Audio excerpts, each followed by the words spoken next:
Hey guys, it's Big Mike, and like always, I'd like to thank you for being here today. Today we welcome back Linda Bradford Raschke, and she is here to talk about several things, in fact, including how to determine the type of day, talk about tailored trading technique, finding the ideal trade location, and much more. Also, this webinar is part of our 4-year anniversary.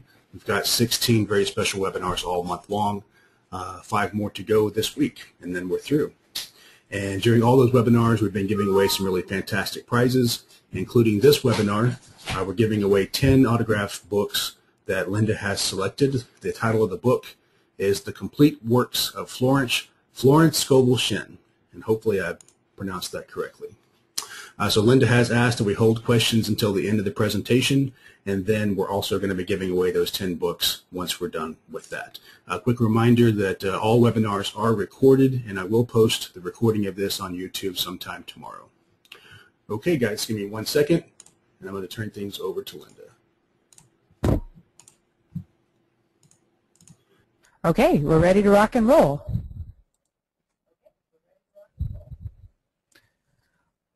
Thank you, Mike, for having me on here, and this is my second time presenting to this group. And first of all, congratulations, Mike, on 4 long and grueling years of putting together quite a tremendous website and quite a lot of content for traders out there that's of educational value, and that proverbial word, free. So with that, let's move on. Last time when I did a presentation, we actually did a completely different type of topic, which was drilling down onto the intraday charts for short-term volume spikes and volume divergences, and just seeing different ways of looking at data.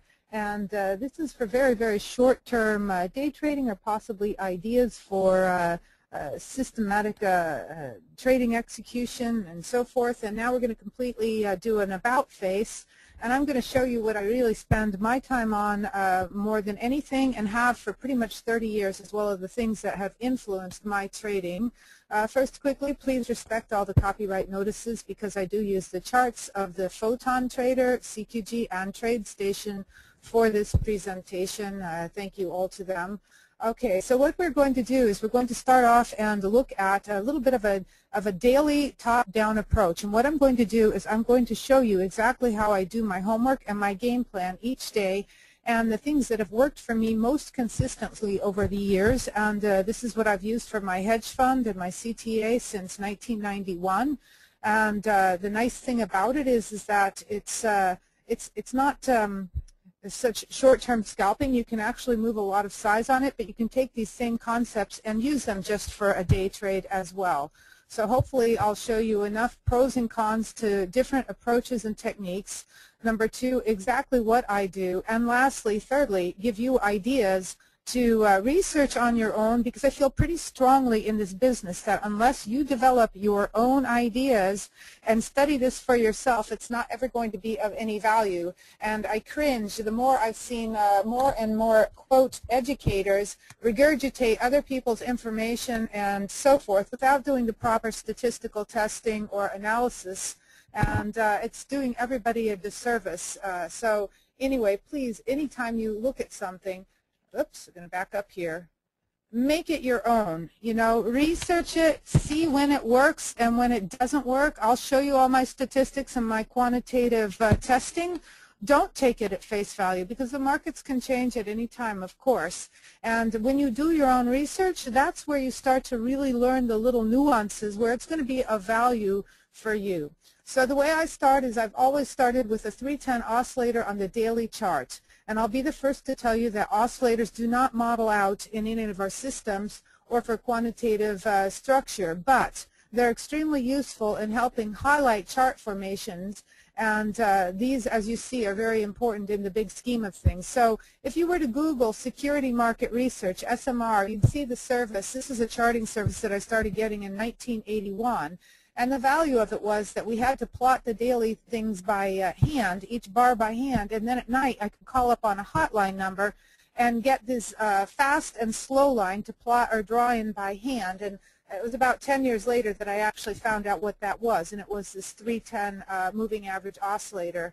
With that said, it's just there to support what the eye sees only. And the reason I'm starting off with these daily bar charts is not necessarily because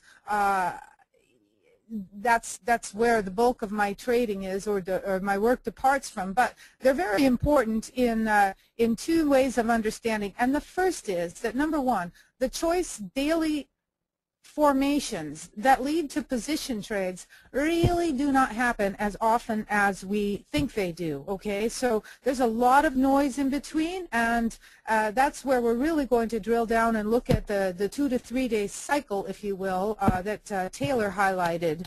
You know, up 1, 2, 3 days, down 1, 2, 3 days. So the choice daily chart formations really don't happen that often. However, it is important to put things into context. So I always start off looking at the daily and the weekly chart formations, and it doesn't take more than you know, a minute to glance at it for each market. I usually trade about 24 different markets, so I can't have work that takes more than a minute to look at. And what you see here is just the daily, weekly charts of the S&Ps, and right now we had weekly sell divergences on numerous global indices, the transports, etc. So that's sort of been the predominant theme here, is that we're in this cycle where the weeklies correct back down, and that's how I foresee this structure. And then on the daily charts, you can see, of course, we put in our first lower high. So technically these daily charts are still in an uptrend per se, but you're doing an ABC type of formation down, and of course it could eventually turn into a more significant downtrend.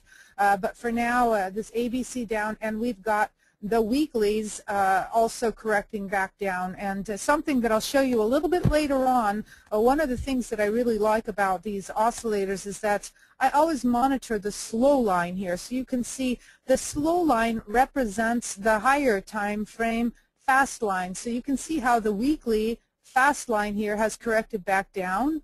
You see, so this would be equivalent to that. But now on the weekly charts, you've got a broader cycle at work where this, once again, this slow line on the weeklies can continue to work back down. So that means, the way I would interpret that is that we could be in a little bit of a sloppy environment for weeks to come. But the beautiful thing about Taylor is finding the trading opportunities in both directions.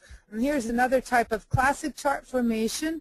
The reason you would want to be aware of something like this, obviously, is that A, you know, it does lend itself to a position trade. B, these types of things set up again once a quarter. So you need to have another stable way of making bread and butter as you're waiting for these formations to develop. And just about all of the daily, weekly type of position trades will come from using the two time frames. The weeklies, of course, had a trend reversal in that they had two higher lows. Very, very powerful, and this was, of course, you know, a choice little wedge. Now, the reason we also want to identify these types of formations, in addition to having the opportunity of putting on a position trade, is for something that we'll look at later, cases where you get persistency of trend or an extended run, which is actually going to be the second half of my talk today.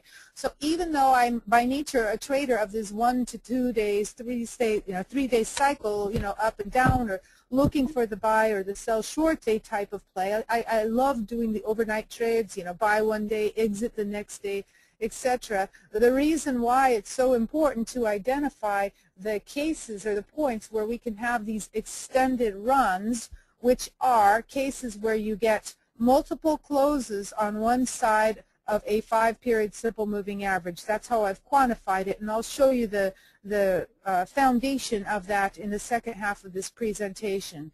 But once again, you know, for swing traders, you don't want to be getting run over, looking to buy too soon or short too soon when you're going to get one of those periods where you get you know, 10 days up in a row. And I think that what people don't realize is that these cases of getting you know, 10 higher highs or 10 lower lows in a row are actually much more frequent than you would think in the market data. So I look at them and I call them extended runs, and their frequency of occurrence is actually about 9 or 10 times a year per market. So it's really important to look at these things. And if you want to take it one step further, then you can start to research the conditions that precede these extended runs. So the extended run, I'm quantifying it by saying you've had 7 closes on one side of a daily 5 SMA. And one of the conditions that actually precedes this extended run type of environment, and we'll see how to do that, is the breakout from these chart formations. So that's why I start off with this as a departure point, because if you're swing trading and looking to buy or short every 2 or 3 days, the very first thing you would want to know is, what is our filter for when not to do that? And if you know how to stay out of trouble, the rest of it all falls into place. Okay, so that's my overall general introduction there.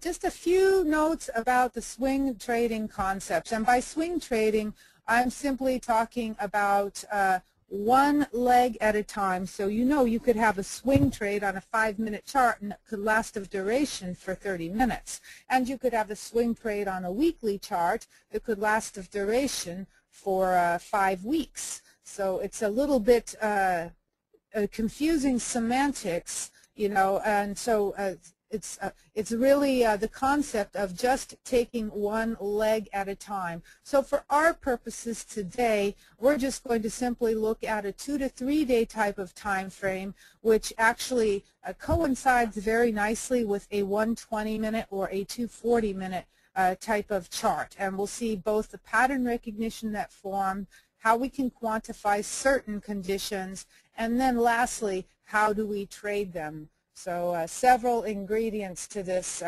component here.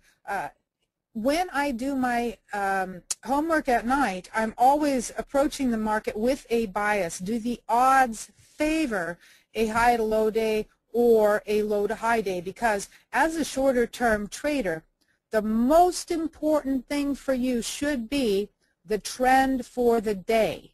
Okay, and the trend for the day is always measured off of the opening price. So obviously you can be in a downtrending market, have a large gap down, immediately start to trend up off the opening price, and the trend for the day is up even though you might end up down on the day. But for a short-term time frame, we always want to reference the opening price in order to determine the trend for the day.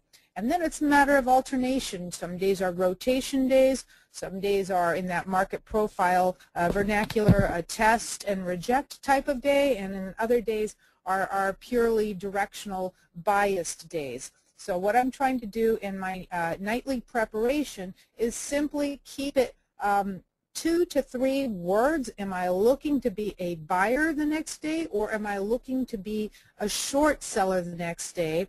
And always with the goal of, if I get the cycle right, can I hold it overnight? Now obviously in a strong downtrending market, for example, we could have a buy day because we've been 4 days down and overextended, and Taylor would say, buy the flush of the previous day's low of the penetration, but then look to exit it as you come back up to that low. So I call those scalp only days, which means that you want to be out by the close. But one of the big secrets is there's a significant edge in holding things overnight. So I'm always looking for the setups. Where do the odds favor me having 65% chance or greater of overnight follow-through? And that's been, I think, a huge influence from Taylor.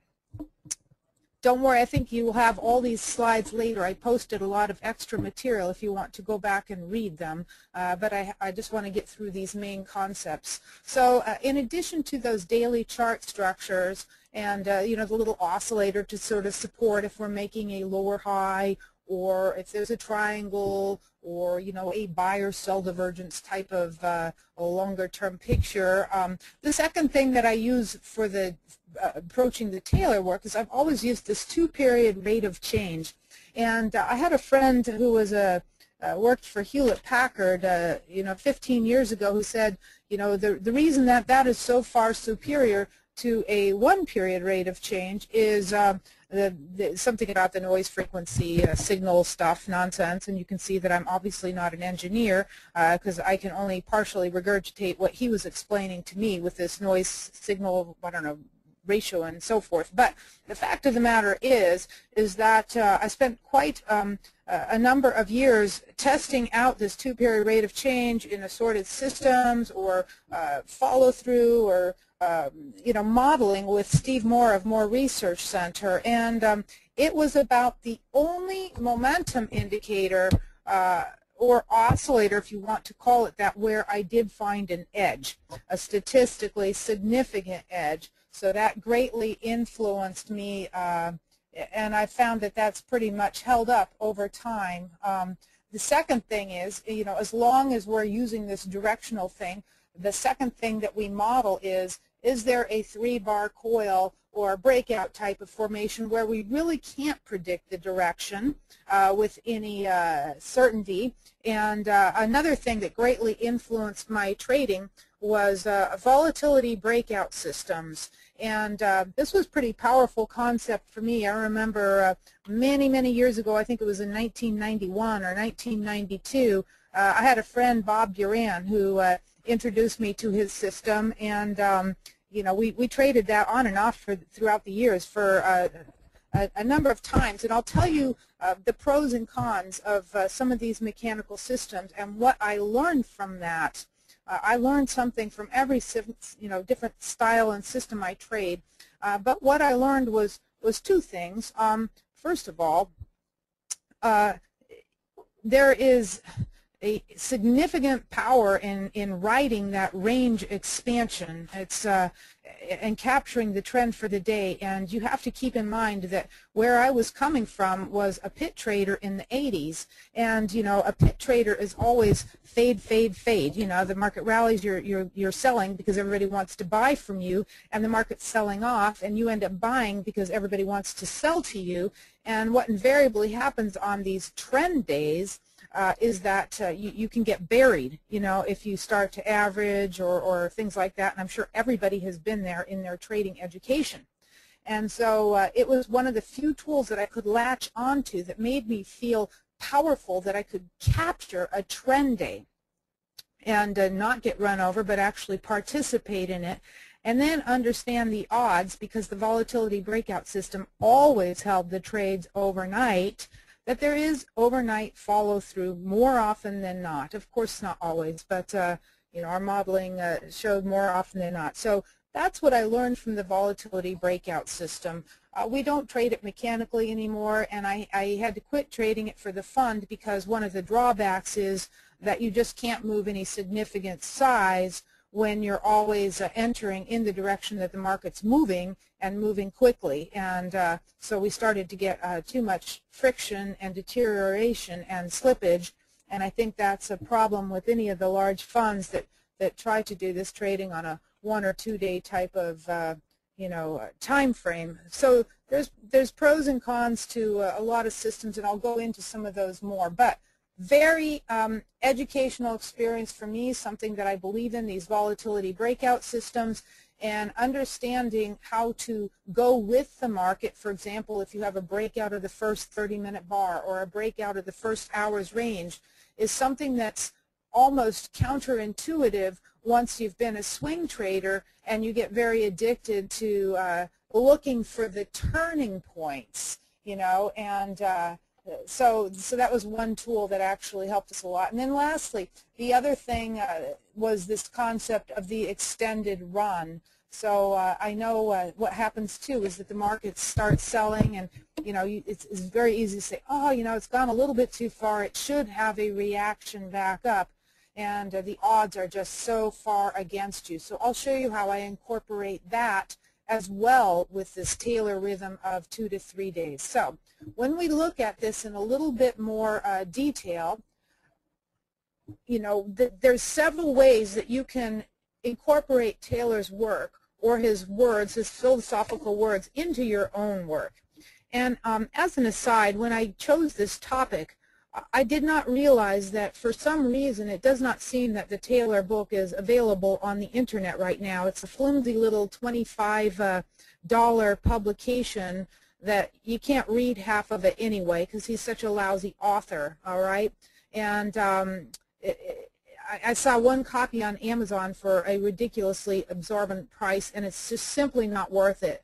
I guarantee if you Google Taylor trading or whatever, you'll find stuff on it, and I believe I've got stuff on my website that goes into a lot more detail on it. The main things you'll get from my talk today, the essence of what it is today.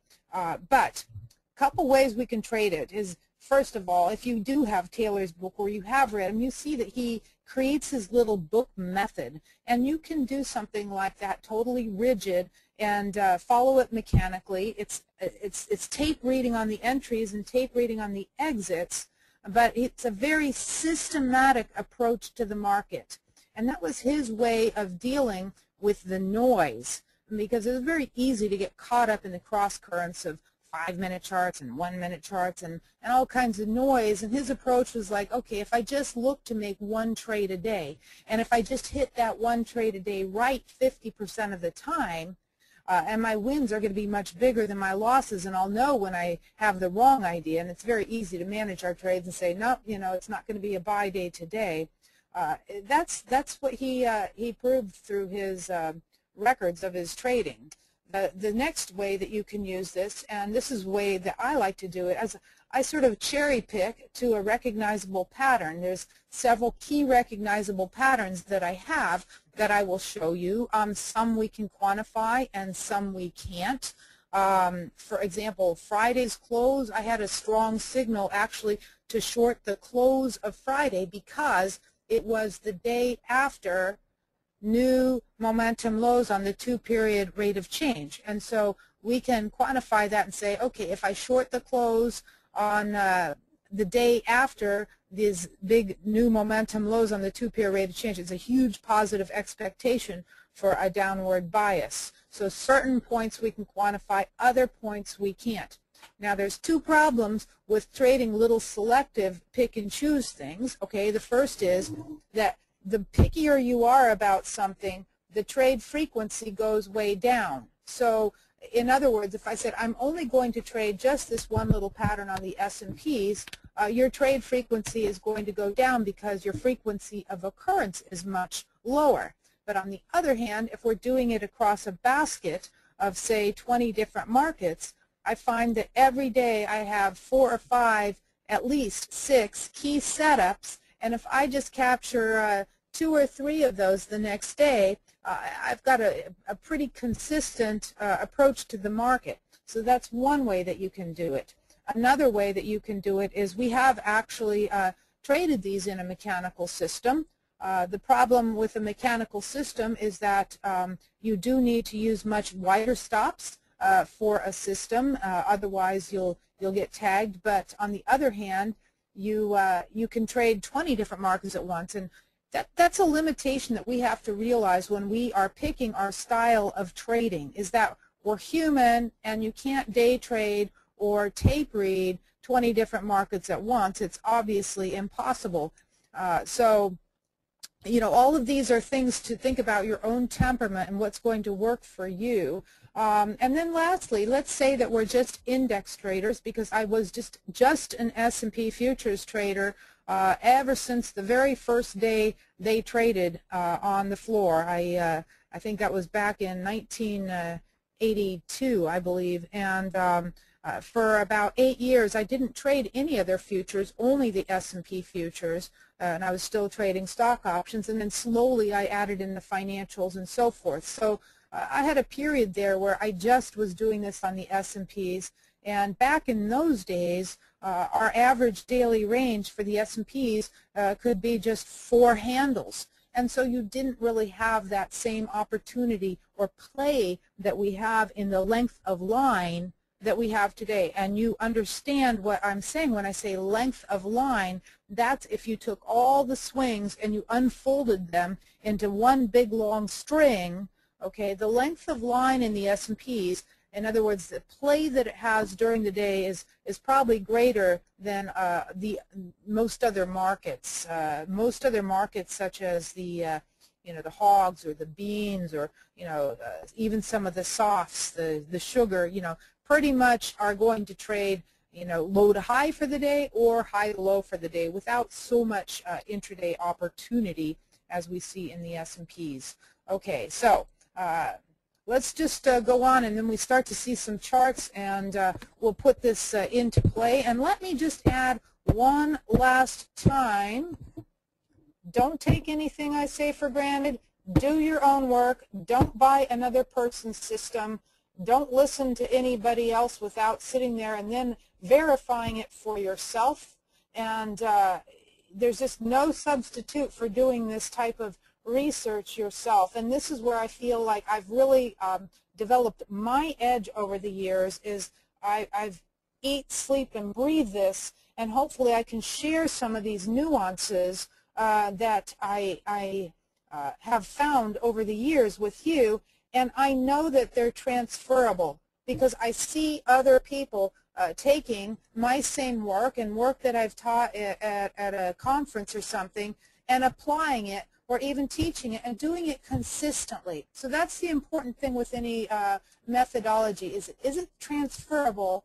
And that person that then is applying your work, are they applying it consistently? And the answer is almost yes. It's very easy to do. So in that regards, it's like market profile. Okay, you could teach market profile to a person, and if they've understood the concepts and practiced it and get it, when you've got the moves out of these balance areas or the reversion back to the mean type of thing, with time and seeing it over and over, they can probably come up with nearly identical analysis that you come up with. And that's what's really important in a consistent methodology, and that is what I have found with the Taylor thing.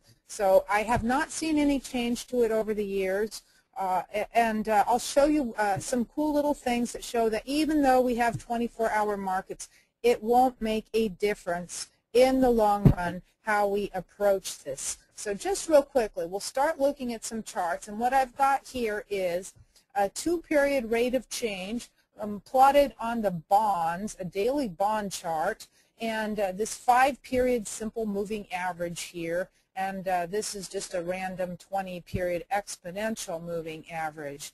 Okay, so a couple things that I want to point out right away is that we're using daily bars as our departure point. Okay, daily bars is our departure point, and this 2-period rate of change, because that's where I could get our statistical modeling. And when we've used this in mechanical systems, I actually found that we can do just fine initiating on the closing price or waiting till the evening reopening. So a lot of our mechanical systems actually initiate in the evening session, and that's where we're measuring our opening of the bar, as is traditional nowadays. However, I want you to respect the fact that it really doesn't matter if you come in on the 7 a.m. reading. I'm going to show you why and how it still applies regardless of whether you were there for the opening or of the nightly bar or not. And obviously last night's a good example. Today was supposed to have a downward bias, and even though a good part of the initial sell-off happened overnight, there was still plenty of opportunity in the morning to make a trade from the short side, and the market closed weak as it was. So a couple things that I'm going to look for with the bonds, okay, or this 2-period rate of change, is there's nothing more simple out there than thinking of low to high or high to low, the trend for the day. And there's nothing more simple than looking at a downtrending market and finding the spots where it's had 2 low to high days and saying the next day is going to be a sell short day. So that's a very easy departure point for you right there. And then, of course, that's why we also want to model where are the periods or the signs that we could be entering an extended run, because that's where we immediately want to nip that rule in the bud and say, okay, we had 2 days high to low. Does that mean this day is going to be a buying day? No, we're going to filter out those rules because we are breaking from a range and making new lows on the 2-period rate of change, etc., etc., etc. Okay? But as long as we can say, well, in this type of context of normal trading, that's a lovely little rhythm, 2 days low to high. And so on my nightly sheet, I'll simply say sell short day. I'm looking for the 2-period rate of change to flip down.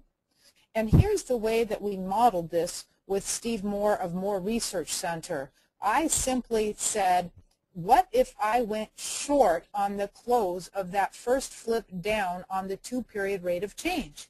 Will I be able to have a positive expectation if I, play for $100 or half of an ATR or whatever it was the next day? So once I modeled it out that way, that, okay, if I shorted on the close here, would I be able to get some follow through the next day? Then obviously it's easy to beat the system. You don't have to wait for the close. You can trade with that power of the wind at your back that you're trending down off the opening price in these types of situations. So that's the way that I frame it out in my mind. And obviously you can only do that at selected spots and days, and that's why we're also going to look at the periods where we have the breakout mode and we really can't do that. So this is just an initial departure point. And remember what I told you, when we make these significant new lows on the 2-period rate of change like we did right there, that our modeling shows that the next day you could have gone short on Friday's close. You see that right there? You could have gone short even though it seems scary because you're down so much, but you had a good push down this morning. And that's where it really pays to do your own research and do your own modeling. So yes, Taylor could buy in one of these situations, and what he says, if you read his words, is, buy but for a scalp only, or buy but for a test of the previous day's lows, and we'll see several other ways that we can apply the same type of logic. So just to sum up, we're looking for the 2 to 3 days up or down. Of critical importance is our ability to watch how the market trades around the previous day's high or low. And those numbers are always imprinted in my brain for every market. They are the most important pivot points by what I'm going to be trading around. And then after that, it's opening price. So obviously today, that 1570 and a half handle was extremely important. But I also, that was the Friday's low, okay? And then obviously Thursday's low came into play too, 1577. And then we also have the Globex highs and lows, so it was significant when we were finally able to break back up above that 1565, and you get it. Okay. Don't clutter your brain. All you're trying to do is think about what is the play for the day, the main trend for the day. Is it going to be a trend day? Are we just turning down, or has it been down multiple days? And we actually had 2 or 3 good swings that we could watch during the day. Very important for any trader that is following this type of technical or tape reading, and that is ignore all the news and the fundamentals. Ignore the distractions, ignore the noise, ignore the people yakking about their own opinions and so forth. You want to be concentrating on the price action and the pivots. The only times in my book that news comes into play is if there's a significant report out, how does the market act to that news? So, because that's going to tell you how sold out it is or how overweighted it is to the long side. So this is straight from Taylor. He emphasized the importance of you doing your own work, of you seeing things for yourself, and in the long run, that's what is going to make you a consistent trader. You need to think about starting your own service for yourself. Write your own homework or your own analysis or your own newsletter just for yourself. You don't need to show it to friends. You are your own best client. And if you, I always show my work to other people and say, okay, here's what my game plan is for the next day, but I encourage them to make out their own game plan for the day because they never know if I had a bad night's sleep or not. Okay, let's move on. This is actually what my trade sheet looks like. So this is the way that I can keep fairly systematic in my approach, even though I am pretty much 100% discretionary trader, if you will. But this is just off of TradeStation, and I have a couple little patterns that I'm going to show you during the day here. This BO, this breakout, is a little 3-bar coil triangle. This TP column is another indicator that indicates if we're poised for a trend day, and the readings below 45 signal that. I have this programmed in on the photon charts on the daily charts, if anybody was ever interested in seeing that. But you can see that coming in to this morning, we didn't really have any market with a low reading. I mean, sugar was quasi kind of low down there, but everything had pretty much made its move at the end of last week. So conversely, we didn't really have many markets that were a pure low to high or a high to low day today. We had some actual good two-way trading. Ignore this column for now. This P is where a flag pops up if there is a pinball buy or sell, a pattern I'll teach you, and this 5 if there is a 5 SMA buy or sell, which I will teach you. And then I simply flag if we made new momentum lows on that 2-period rate of change, because that's such a powerful filter. So down to the brass tacks here, okay? Hopefully you'll all be able to go back and listen to that if I talked too quickly, but the main idea is all that counts. So several things I'm looking for when I'm, if we're in an uptrend, I'm cherry picking, and I'm looking for those high to low, and then of course our 2-period rate of change highlights the buy day, and same thing. You can see several sequences of excellent buy days. I will actually look to take a sell short day if I can see some kind of momentum divergence on the 2-period rate of change. So if we had 2 low to high days and there's a little bit of momentum divergence, then I will play it. Otherwise, I'm very respectful of the trend.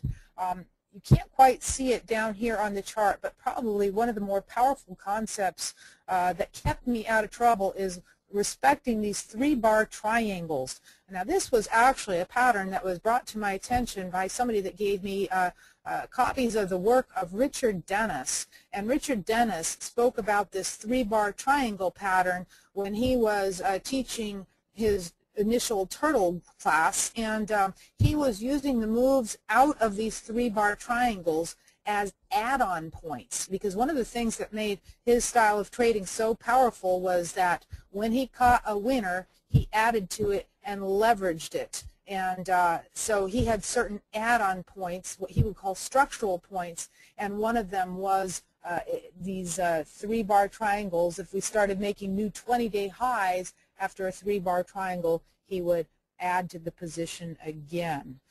So that's the way he used it. I just use it as being respectful of the fact that we can get a trend day out of these formations. And interestingly enough, on this particular chart, the market gave it everything it had to the upside on an upside breakout, and it couldn't do it. So that told us as well something about the state of the market, that it might already be a little bit overbought. Okay, so what I'm just showing you here are certain specific instances where on my sheet I'll use the Taylor concepts of buy day or sell short day to clue myself in as to what my bias is for the day. And then of course it may or may not work out, but when it does work out, the wins are so much greater. So you can see here, we've been in a downtrend. This is our 5-period SMA. Lovely little pattern recognition that we'll see with that.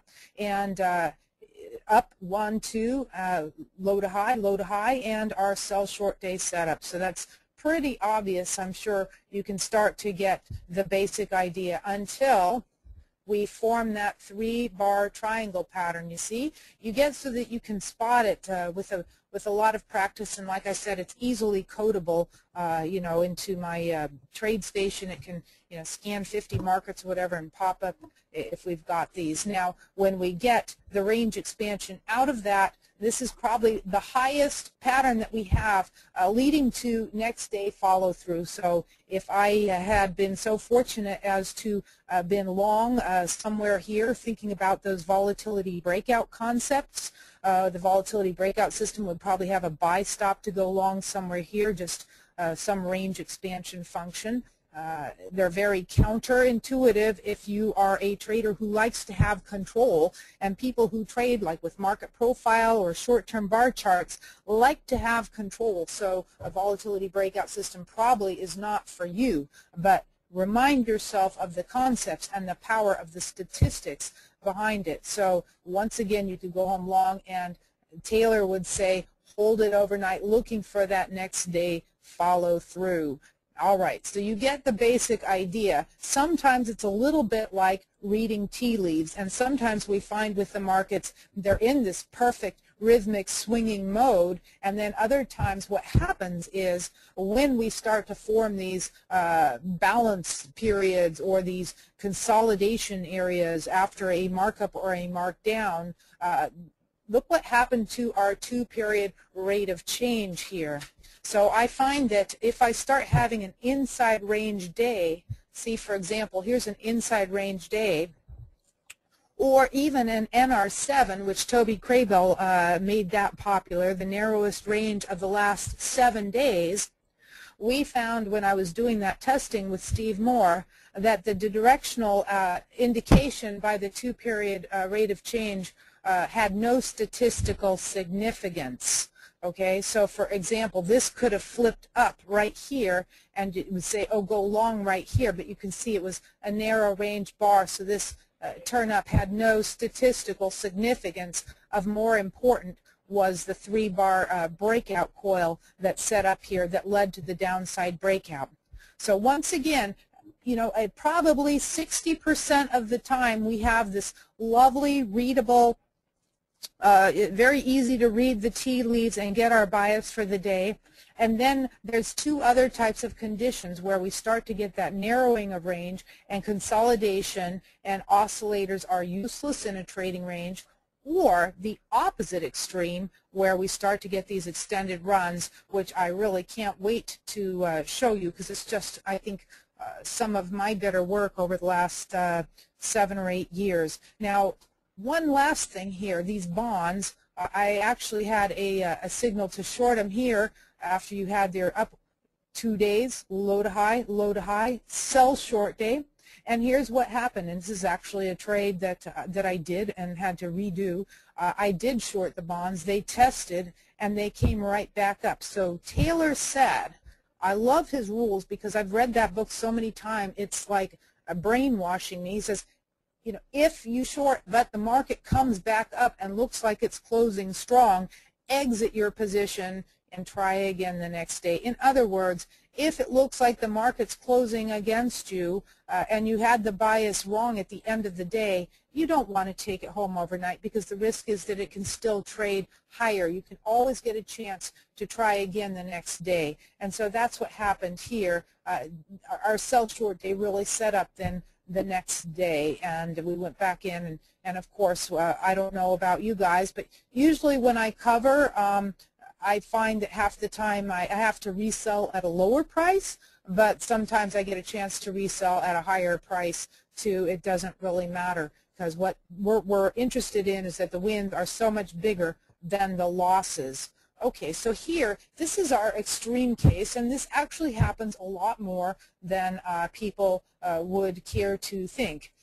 Here's our 3-bar coil that you should recognize by now, and you can see the 2-period rate of change is a very useless tool. And then each arrow that I've got right here, you can see,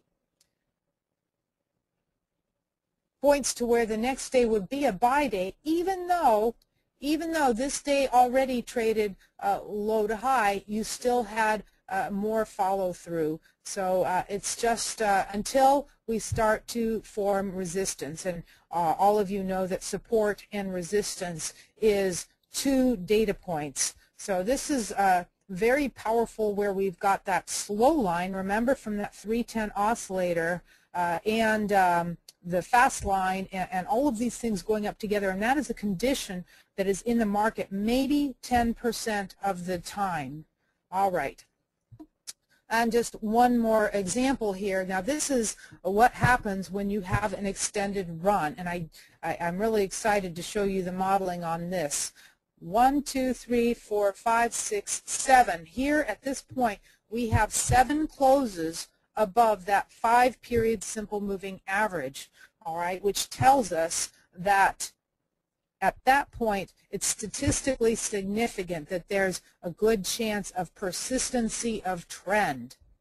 And what that means is that only 50% of the time will we actually have continuation, and I'll show you the ways that we use to test that. But when it's right, the wins are so much bigger than the losers, and so that's where it's really important. When we enter this environment, this extended run environment, which happens in every market about 9 to 10 times a year, okay, when we enter this environment, I use this 5-period SMA as my support line, all right, and you can see the little dips back below this provide support or buying opportunities. And that's why you guys have to realize you have such an edge as a human that you can quantify the environments more readily and easily than a computer. Of course, the computer would know how many closes we've had on one side of 5 SMA, but when it comes to actually trading this stuff and putting all the rules together, I do think that humans have a significant edge. And then lastly, once again, once you start to form these little balance areas here. Now, Taylor, I don't think people necessarily read between the lines enough on Taylor because they think that it's just about the 1 to 3 day cycle, you know, buy day, sell short day, which is just going to give us our bias for the day.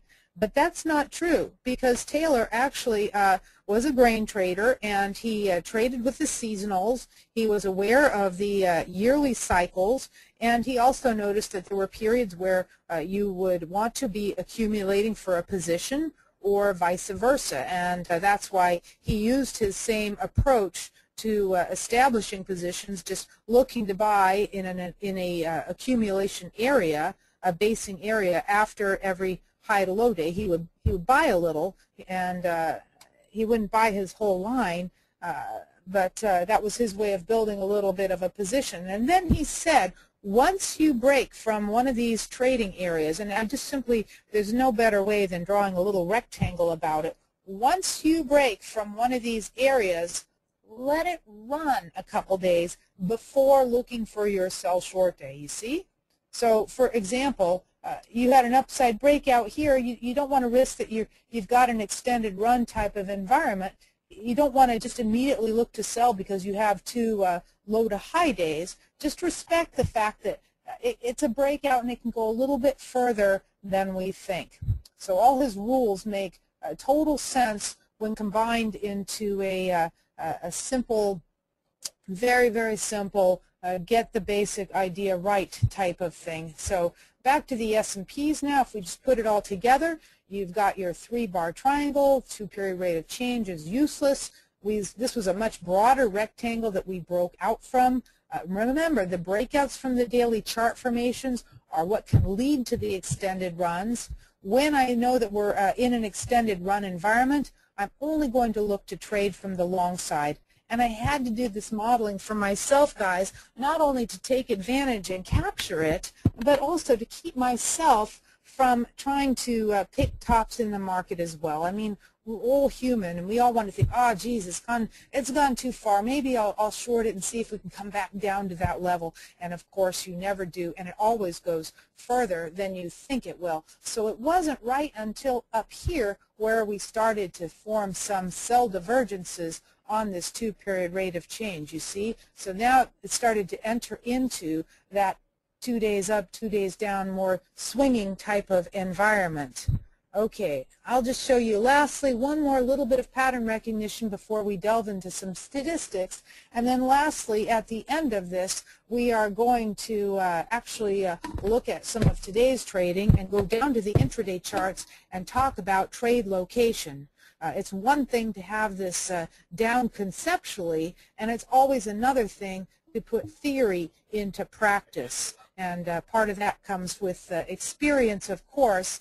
And but until you do it on your own, it won't ever feel natural. You have to start, seeing it for yourself and thinking it for yourself, just the same as a market profile. I know for me, I was first introduced to market profile back in 1990, and it didn't make sense to me for a good 10 years. So maybe I'm just a slow learner, but everybody has their own pace, right? Okay, so lastly, the little bit of work I did combination with the 310 oscillator here, and I found that it was always a really nice little middle part of the swings up or down. So these were where some of the original little buy antes came into play, and you can see just picking off one or two choice trades once a week, in 2 or 3 different markets. It's sometimes it's easier than it looks, and sometimes it's harder when it looks. And where it's harder is where you start to have these markets that just are grinding and there's no real volatility. So if you're a trader, you need volatility. Okay, we need volatility because it creates uncertainty. So for me, this has always been a nice methodology that I could go to where the action was. If the yen all of a sudden was coming to life, you could go and trade the yen. If gold was dying because it just had this incredibly big move and was getting very choppy and noisy, you didn't have to trade that. You could find another vehicle. So those are some of the things that worked for me. Everybody again has their different approaches. Now, when you study anything and when you look at this stuff, it's equally important, I wanted to point this out, to see the times that it doesn't work, because our modeling, and I can talk about modeling and systems and stuff, and yeah, it could work 80% of the time, but what about that 20% of the time that it doesn't work? What would you look for, and what would that mean? So I love this little example here, and this was actually a trade that we did. We had this little 3-bar triangle pattern here, okay, and this oscillator wasn't showing anything threatening or ominous. It just looked like we could still be in a trading range and go back down and test the lower end of the range, which we actually did. But here was a case where we had a downside breakout of this 3-bar triangle. We actually came back up off our lows, but even if you had held this trade overnight, the mere fact that we gapped up so much the next day and took out the high of this showed that this was like a failed breakout to the downside, and there's nothing more powerful in technical analysis, whether you're looking at chart formations that are longer duration or little small patterns. There's nothing more powerful than a case where the market gives it everything it had to the downside to try and flush people out, and then that was it. Okay, so then gold proceeded to continue to march merrily higher for the next 2 years, and of course you had another chance here. Perhaps you got a little bit of your money back. All right, so sometimes the market's choppy and it just doesn't give much, and other times, like right now, the volatility is exceptional. When I was on the floor, there was a great expression that one of the specialists had, and he said, you have to take the cookies when they pass the plate around. So hopefully this volatility will persist for at least another 2 to 3 weeks here. This is the cookie time. Just a couple more examples. I don't want to belabor this. Here was a case where, we've got a really dweeby, choppy environment. We haven't broken out yet. We're at the middle of an equilibrium level. Volatility is super low. This was a trade that I put this in there because I did it. It was a buy day. We went down and we rallied up, but then we came back down, and sometimes these things are aggravating.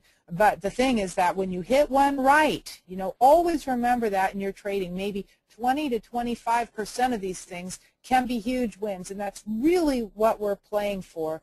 The rest of the time it's just another trade, pass it under the table. It's very similar to playing cards or poker. You know, you're not dealt a fat hand all the time, but when you are, you know it, and you know, milk that when you do get one.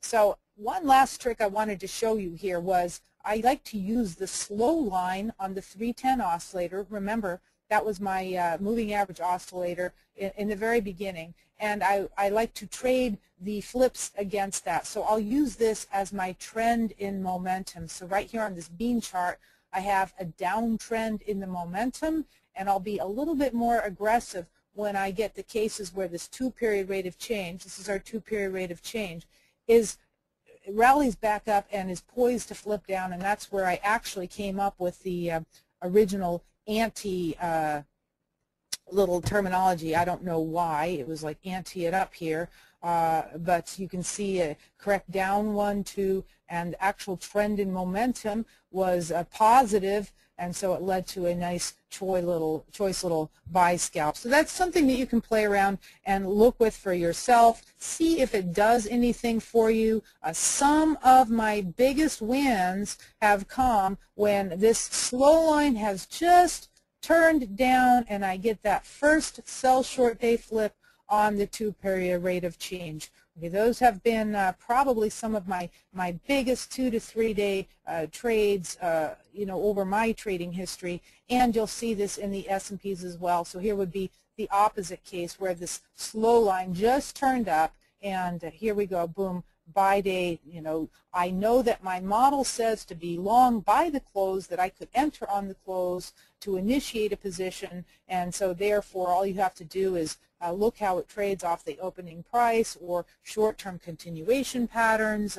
You know, that's where I think if you're good at reading the 5, the 15, the 30, the 120-minute charts, etc., it just gives you that much more confidence, and that's how we're actually going to finish up this session. So I hope I'm giving you lots of ideas here for studying yourself, and you'll see that there's numerous spots where the market just flattens out and it's not of much value, and then we just stay perched on the sidelines in breakout mode, either waiting for that range expansion to kick in or waiting for a penetration of these previous support or resistance areas. One last pattern here. I know I've said that several times, and this does not happen as much as it used to, although you can see it on the S&Ps recently in several cases. But I had what I called my 5-finger trade, and that was looking for this 2-period rate of change sell divergence, and it would usually be a count of 5, 1, 2, 3, 4, 5, and it would form a little divergence. And believe it or not, you can see this beautifully on a 240-minute chart as well in the S&Ps, and that often was a trade that I could put on for several days in a row. And so being aware of that would keep me from thinking that the S&Ps right now have anywhere near a bottom, because we just made that new momentum lows on the close on Thursday. So that tells me at least I've got Friday, Monday, Tuesday, Wednesday, before I would even think about possibly having a 2-period rate of change by divergence where I would feel comfortable carrying a trade long home overnight. So I hope that all makes sense.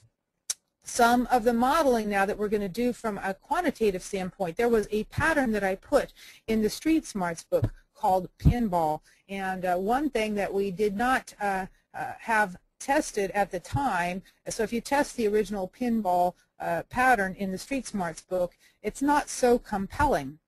But if you simply take the Pinball sells, okay, where the price is below the 20-period EMA, or the Pinball buys where the price is above the 20-period EMA, you'll see that you get much better statistics, and I'll show you the actual numbers on those statistics. And then lastly, I really want to keep on emphasizing that Taylor said respect the market when it's running out of these ranges, and don't try and top fish it you know, so forth. You know, you'll do more harm to your account trying to be a hero in these cases and pick that one bar that does happen to blow off. I'll show you a couple things that you can watch instead. So quickly here, let's move on and get down to some hardcore brass tacks, this persistency of trend and 5 SMA work. I just really has made an impact in my trading, modeling these outliers and then taking that one step beyond and saying, what are the conditions that precede this persistency of trend? In other words, how do these things start out? Can we start to categorize them into a few patterns? Obviously, a breakout from a daily chart formation, such as a wedge, can lead to a stronger degree of trendiness. Okay, but it's really, you know, if you're really bored on a weekend, you know, I'm just making a joke here, you know, you're probably catching your breath on the weekend like I am.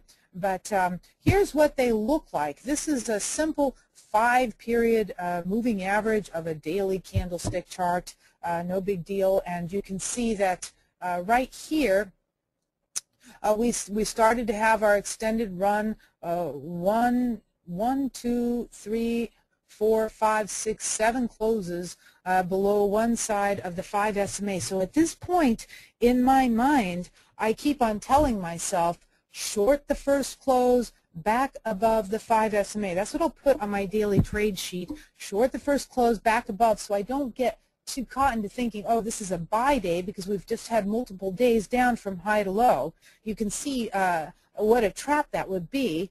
This is a buy day. You don't want to think that way. You want to be thinking, I want to short that first close above the 5 SMA, and it's going to keep you from getting into trouble.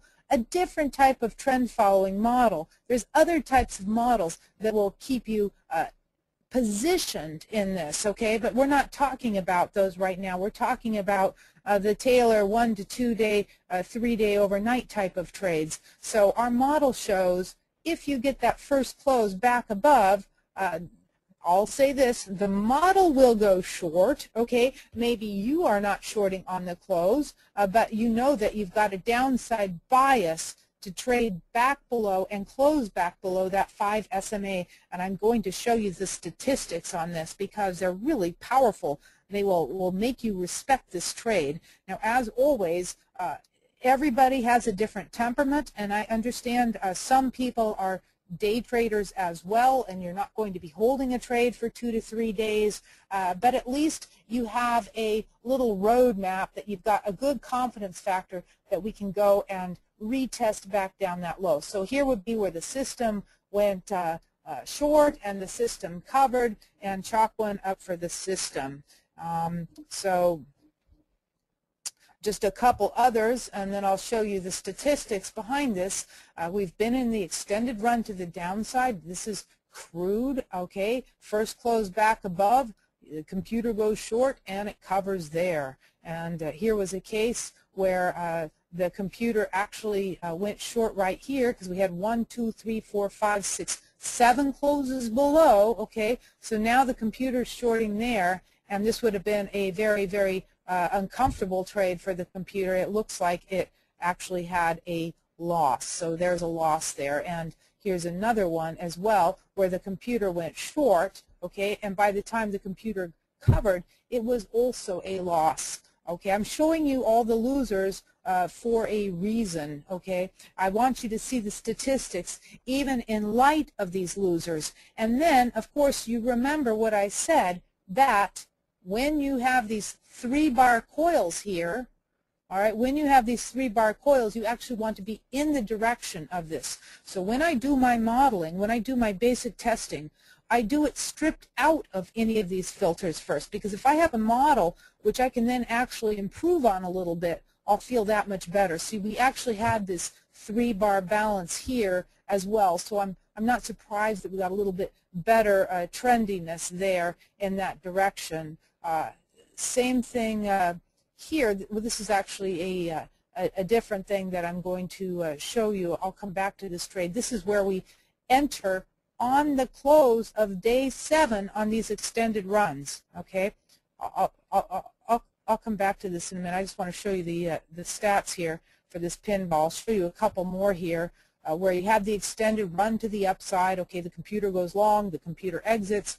I think you get the idea right now. Even at the very top here, it would have kept you from picking this top and wheat. Here was your first close below. Here was your first close back above. A very skinny scalp, but on balance, here's a basket over 10 years of these basic markets. And this is if you exited on day 1, day 2, day 3 for the little classic pinball. Okay, this isn't the 5 SMA trade, but same type of concept. I wanted to, this is a little bit out of order. I wanted to show you that there is good statistics behind these, and even in spite of the losers that I'm showing you, which I would be doing you a disservice if I didn't show you the losing trades, there's very compelling statistics behind this data that I'm showing you here. So let's go back, and I want to show you another trade that is really going to keep you respecting these 5 SMAs. And yes, just so you know, we have traded this on a mechanical basis. I find that when we do a program of mechanical systems, for me, it's actually a lot of work because we have to have somebody overnight watching the trades and making sure that they get executed properly, and it ends up being a little bit of an operation, not quite my normal style, but we have done it in the past periodically and with very successful results. It just is something that we're not doing right now, but this was one of the systems, and that is entering in the direction of this extended run on the close of day 7. And then we tested out what if you exited day 8, day 9, day 10, day 11, day 12. You see? You get it? So it seems pretty unnatural to want to short natural gas at this point right here. We've already sold off. We'd already broken down. But here would be a case where you actually, the computer shorted on here, and it covered 7 days later right here. And another case here where the computer actually went long on the close of, I think this was 6 days we were doing long, and exited 6 days later. So what makes a really powerful concept, what makes something really durable and robust is when it holds up over a broad variety of variables and parameters. So it doesn't matter if you went long on day 8 and exited day 8, etc. It's just the fact that this is, people have no idea how powerful these trends really are. So whoops, let me get back here. So you get the idea here. Here was the Dow mini futures. How many of you would feel comfortable putting on a position short right at that point in the Dow? There's no way that you would feel comfortable doing that unless you had very compelling statistics to tell you that if you did this 100 times, you would come out that much more wealthy. Okay, so this is the 5 SMA trade. Whoops, I'm going backwards. That's why that's out of sequence. I apologize. Okay. So here's just 2 more charts of spots where you would have initiated on the 7th day of these extended runs. All right. Now, as an aside, when we did this modeling, we did not use stops. Okay, so I'm just showing you the tendency. The reason that we didn't use stops is anytime you add stops, it will deteriorate your work. But more importantly is what we did when we traded this type of approach is we also traded a volatility breakout system against it. So for example, if you were long for whatever reason here on the Russell because it was day 7 of this 5 SMA thing, and we actually got 8, 9, 10, all right, the volatility breakout system would have gone short there. So we used that volatility breakout system against it, and it worked out pretty nicely. So just the system stuff, it tends to be a whole different environment. But I hope that I have made my point clear that if you're going to be approaching the markets looking for counter-trend trades, or shorting after 2 days up or buying after 2 days down type of rhythm, we need to see the cases where it's very important not to do that and to switch gears and say, now how would Taylor have traded the last 3 days, for example, in the bonds? You know, how would Taylor have traded the last couple days in the Australian dollar or so forth? And I'm going to show you some things that will show you how his concepts are still very powerful and work. Now this here is the days after entry that our trade was exited. So this was if we had bought on the 7th day of that 5 SMA type of thing on our basket of markets, and we exited 5 days later, 7 days later, 9 days later, 10 days later. Okay, what I want to you to catch your eye, okay, really just really important, is that when, and this is very basic, but when you have a trend, the longer you hold it, the longer you press it, the bigger the profits. And this is pretty evident in this data here. These were different markets here on the side. I'm sorry, I cut off the margin. It shouldn't really matter because you can see there's a significant expectation in all of them. But the longer that you hold the trade in general, the bigger the wins. So the wins can be huge. The losses can hurt, but they're never as big as the wins. And just respect that when you get into these extreme trendy environments. With every rule, there is an exception. Okay, that sounds like typical trader speak, right? In every rule, there's an exception. So here we've got a case where I just want to point out that there is a limit to this, okay? And the limits we've found is that once you start to hit this 18 closes or 20 closes on one side of the 5 SMA, do not look to short the first close back above. It just was too climatic, too extreme, and in fact we can actually make a trade where we go long and exit 2 days later. So here's another case here on the Russell, and this was the statistics there. They're not overwhelming, but they do show you this is very robust modeling that holds up still today. So lots of little secret tricks we can do with a 2-period rate of change, with a pinball, with a 5 SMA that says, yes, there is a statistically significant approach to this. So now all that jargon aside, let's get rid of the theory, let's get rid of the modeling and the systems, and let's just look at some real-world applications, okay?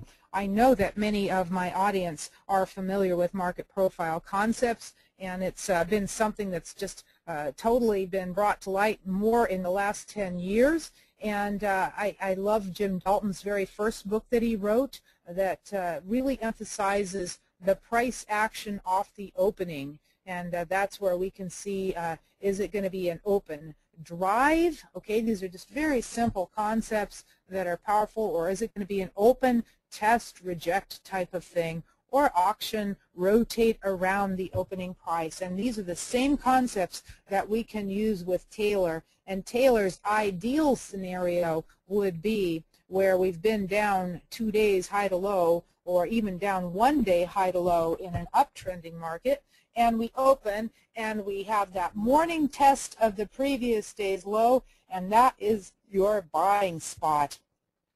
That happens a lot more than you think. Of course, in this environment, the volatility is so much greater, and we're in a momentum type of environment right now.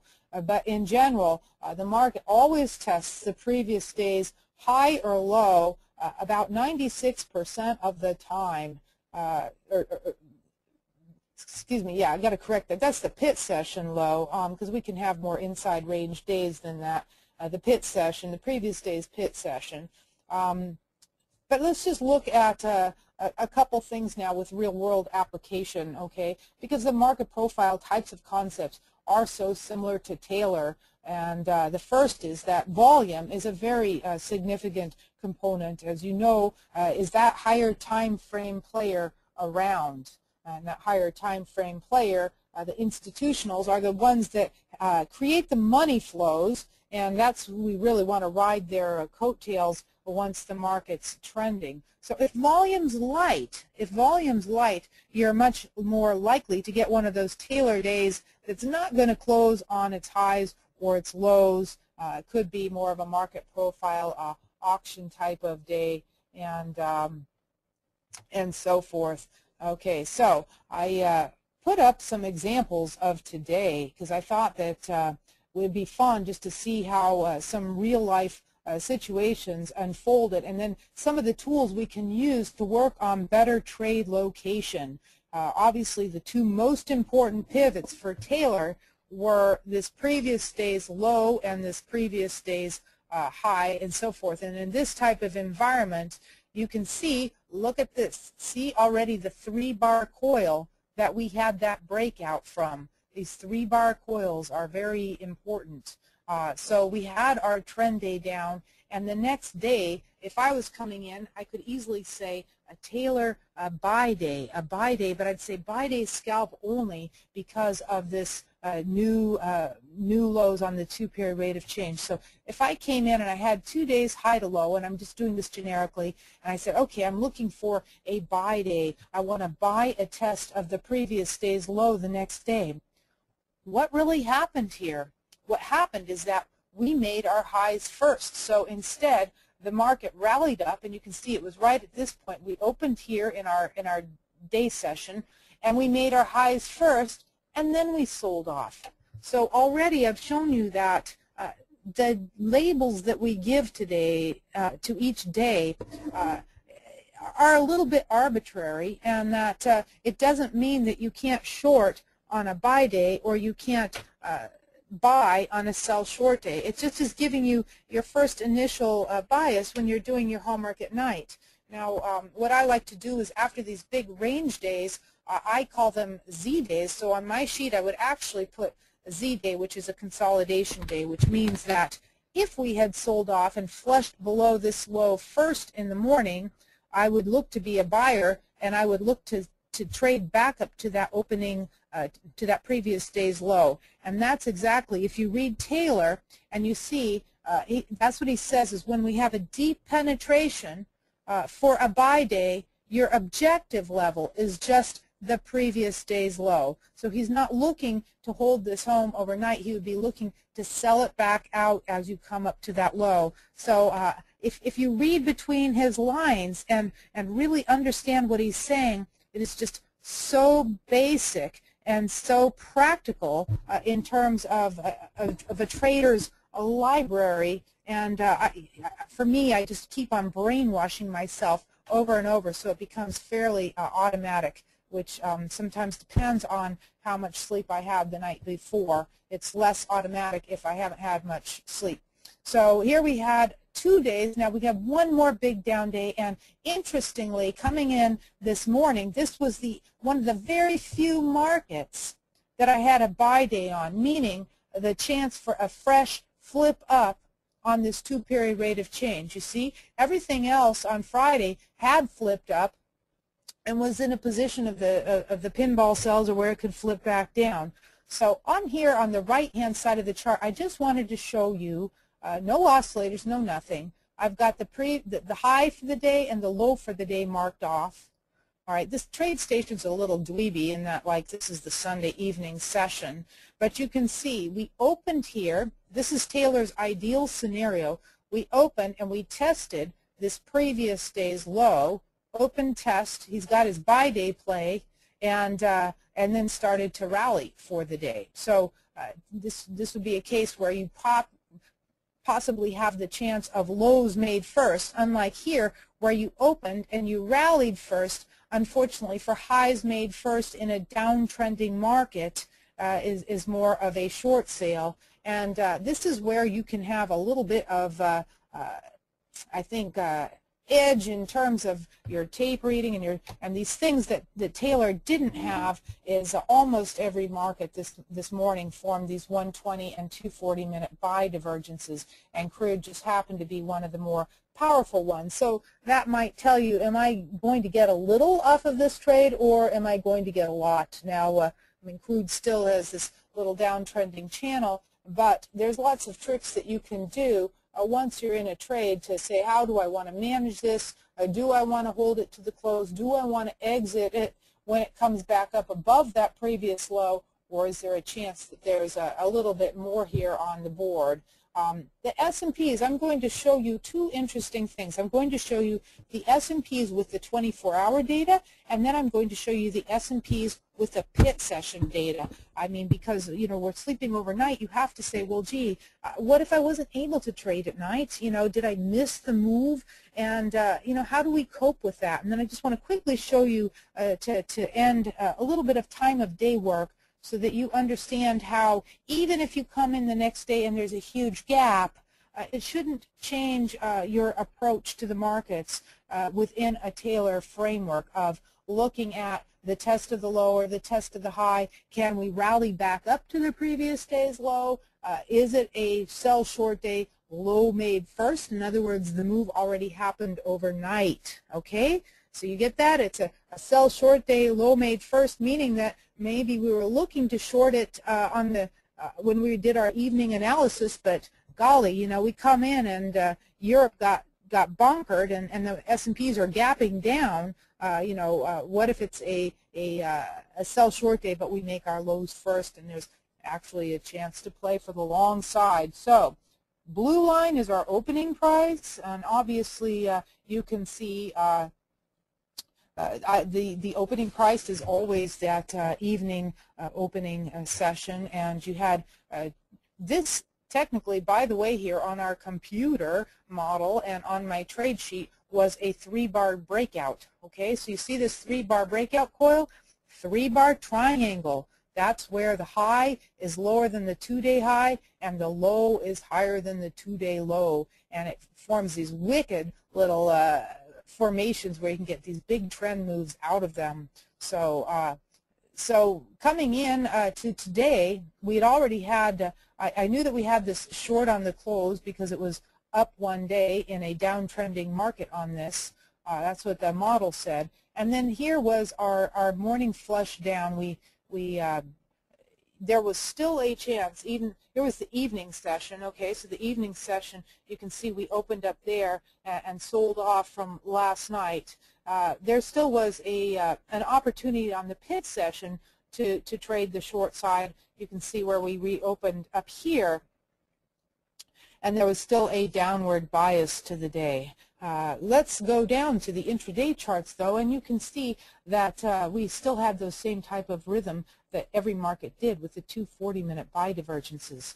So it might help us get our initial bearing thinking sell short day. It's not one of those classic ones, though, where we had the 2-period rate of change poised to flip, and you actually, Taylor could have even said, okay, if I had a buy day, buy a test or a penetration of the previous day's low, how would he have traded that? He would wait, of course, until he found some type of short-term support, which we did on those S&Ps, and you at least had some roadmap that said you could have a correction or a reaction back up, even though we're still in these downtrending channels. So what I really wanted to do was show you the difference between the 24-hour session and the day session, because I've printed off charts and done the analysis with the 2-period rate of change on just these day sessions only, and you'd be surprised the statistics still hold up equally well with the 2-period rate of change. You know, looking for that flip for the buy day if you entered on the close, or you know, et cetera, et cetera. So here you can see the big gap down, and obviously some of your market profile concepts came into play here, the gap and the trend type of thing. But I wanted to compare this to the 24-hour data. you'll still have the same chart formations, the same intraday buy divergences on the a little bit lower time frame that you would on the 24-hour data. Now, the reason I'm showing a 120-minute chart is because for the pinball buys and sells and these 2-period rate of change flips that are so powerful, you will see that the 120-minute swings or even a 240-minute mirror this almost identically. You can overlay a 2-period rate of change on a daily chart with 240-minute intraday data, and you'll see the swings are almost identical. So I'll show you a little case here. I wanted to show copper market because recently you could see that it had Taylor's break from that range in which he says let it run 3 to 5 days before looking for the buy day. In other words, don't think of this as the buy day after 2 days down. Don't think of this as the buy day after 2 days down. Let it run that extra little cycle here. So this was kind of interesting, and I wanted to show you this because it was an example of a pinball sell on the close on Friday. And you can see in the downtrend you had 1 day low to high, and this was actually where we closed. These bars are a little misleading. I don't like the way that TradeStation marks the closes of their bar arbitrarily when it should have been marked a little bit higher. Sometimes they do it with the old pit session close. But anyway, here's where we closed, and definitely there would have been no reason to carry a long home overnight with this setup. In fact, like I told you, our systems would actually short on the reopening of that evening session there. But let's just look at, I want you to see how this pinball sell looks on the intraday 120 and 240 minute. So you see, this is what you're really trading with this. Taylor's just giving you the basic little concept of thinking low to high or high to low, but what we're really looking for is, with the choice setups, the bear and bull flags on the 120, 240 minute, that is your 5 SMA trade. That is your pinball buy or sell, and you can see too the coils that form. When we have those little 3-bar coils, they will always show up as converging trend lines. Not always, but enough of the time on these 120, 240 minute time frames. And if you are able to keep this as your primary roadmap, I think it will help you greatly stay out of the noise and get caught in the cross currents that Taylor refers to, because sometimes you can see a little buy scalp in the S&Ps, maybe on a tick buy divergence, and that's all and well, but you might really be trading the trees instead of the forest, and the forest is where you have your cleanest roadmap and where you really want to be trading that trend for the day instead of being cute, you see? So here, if you look at these types of structures, you get a much better feel of that trend for the day. And then lastly, I just wanted to show you one more, hold on. Try rebooting the server. One more, this was one of the few pinball buys that we had coming in today. These were the August hogs, and here was our pullback, our one high to low day, all right, our one high to low day, and this is the 30-minute chart. You could buy off the opening price, and we actually got a retest back up pretty quickly, so I don't think that this is going to be a killer trade, but it was one of the few where I had a buy on the 2-period rate of change, etc., etc. And just lastly, here's what it looked like on the 120-minute charts. So that's what you're trading. I don't want to take any more time because I want to have plenty of time for questions, but before that, I want to show you just some time of day work to show you how important this opening price concept is and how it can be applied to different time zones. So what we did is we were trying to model when the highs for the day and when the lows for the day were made, and you'll see how important this was today even, and almost each of these could be treated as a separate day. So what we found is that very often the highs and the lows for the day happened around right here, Asia opening, Okay, Asia opening, Europe opening. Okay, I use 7 a.m. Central Time for the start of the U.S. session. Why? Because this was very close to when the bonds used to open, and this is when all the New York traders sit down at the institutional desks, 8 a.m., and that's why so many times we see gold used to move off this 7 a.m. reading. Very often the highs or lows for the morning session come at 7 a.m. And then lastly, check this out, how many times we see our highs or lows for the afternoon come right at that 12 noon. Now think about today, okay, think about today, and we had pretty much, if you had taken a 12 o'clock reading, 12 o'clock Central Time, that would have been the low for the afternoon session in the E-minis. So you could almost think of each of these as a separate day. Now I'll tell you one more interesting piece of data, and here's the lows for the day. One more interesting piece of data. It is very rare that you get 3 sessions back-to-back. It's extremely rare that you get 4 sessions back-to-back. So if you thought of each one of these as a separate day, you'll see that you can trend in Europe, trend in the U.S. morning session, and then the party stops when Europe closes. Or we can trend in the afternoon session like we did in the breakdown for the Fed meeting, trend in Asia, but then do rotation in the European session. Here's the S&Ps. You can see if I just break out the S&Ps, this is the start of the evening session here, the reopening, and very often that is the high or the low for that session.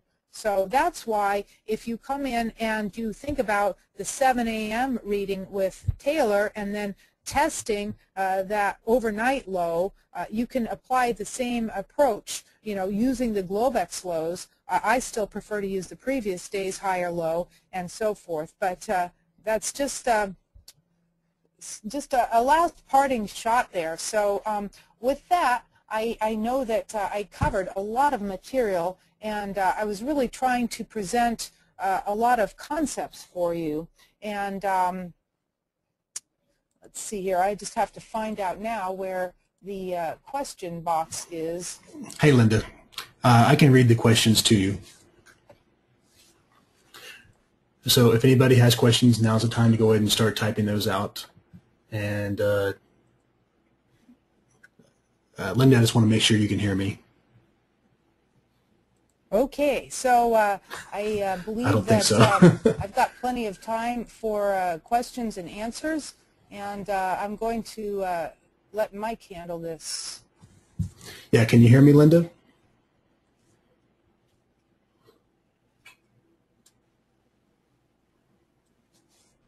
Linda, can you hear me?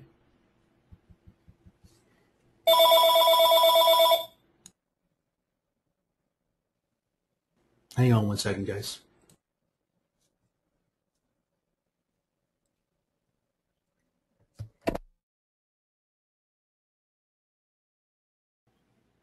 Yeah, I can read the questions to you if you can just turn your speakers back on.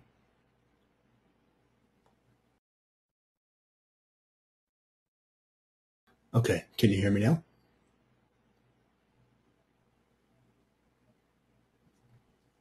Okay, how about now, Linda? Okay, so I'm going to hang up the phone and we'll go back to the... Okay, thanks. Okay, guys, so let me take a look at the questions. So first, I want to thank Linda, as always. Excellent presentation. There's a couple of comments here that I thought were worth reading. Benjamin says, is there a Linda Raschke energy bar available, please? And Gary asks, or makes a comment, Linda is a trading cyborg sent back from the future to train humans in market analysis.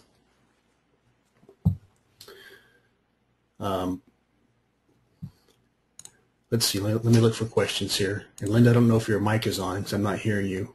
Actually, you know what? There we go. Excuse me. I can actually see the questions here now. So if you want, I could just read them and Sure. Go ahead. Handle this.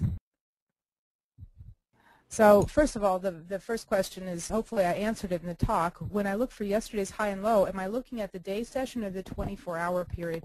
And the reason is I always look at the 24-hour for several reasons. Number one, that's what the computer looks at. When we do our modeling and we're saying what is the % of time that we trade above the previous day's high, that's always 24-hour data. Number two, a lot of charting programs out there don't really have the ability to break it out in the same way that TradeStation does. For example, TradeStation, you can have ES.D and only see the pit session data. CQG, you can do the same thing as well, but it takes a lot of extra configuring and fumbling around. So I'm just assuming that I want to see the levels that the most market participants see, and that means, you know, people in Europe, people overseas, the big fund managers. So I'm always using the 24-hour data for that.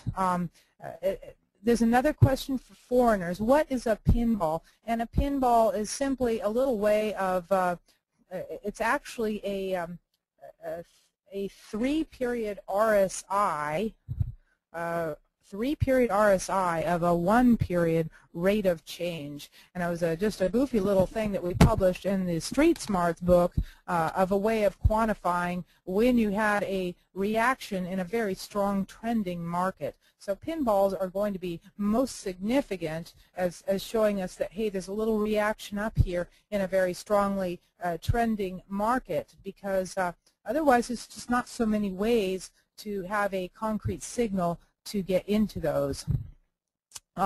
How to spot the 3-day triangle pattern? That's pretty easy. I want a high that's lower than the 2-day high and a low that's higher than the 2-day low. So you have a little 3-bar coil there, and you know, a lot of times on the 120-minute intraday data, you could have a low ADX. Now, here's the catch.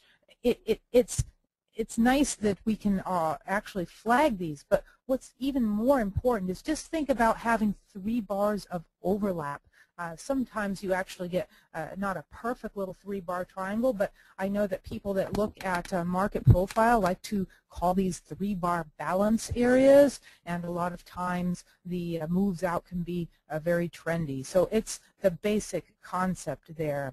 What do I think of order flow? I'm not sure what that means. I hope you're not trying to think about reading the matrix or the book. Okay, for me, order flow, I call it money flows. I'm just simply looking at the volume. I want to see, do we have broad volume moving across all the markets? So obviously today, when we put those lows in, you have that same buy divergence on the crude, the bonds, the S&Ps. The money flows were sloshing out of the market, and the money flows were sloshing back into that market. That was very, very strong money flows. Now, in terms of order flow, if you're talking about doing something like quantifying the volume that trades on the bid or quantifying the volume that trades on the offer, there are several indicators that do this.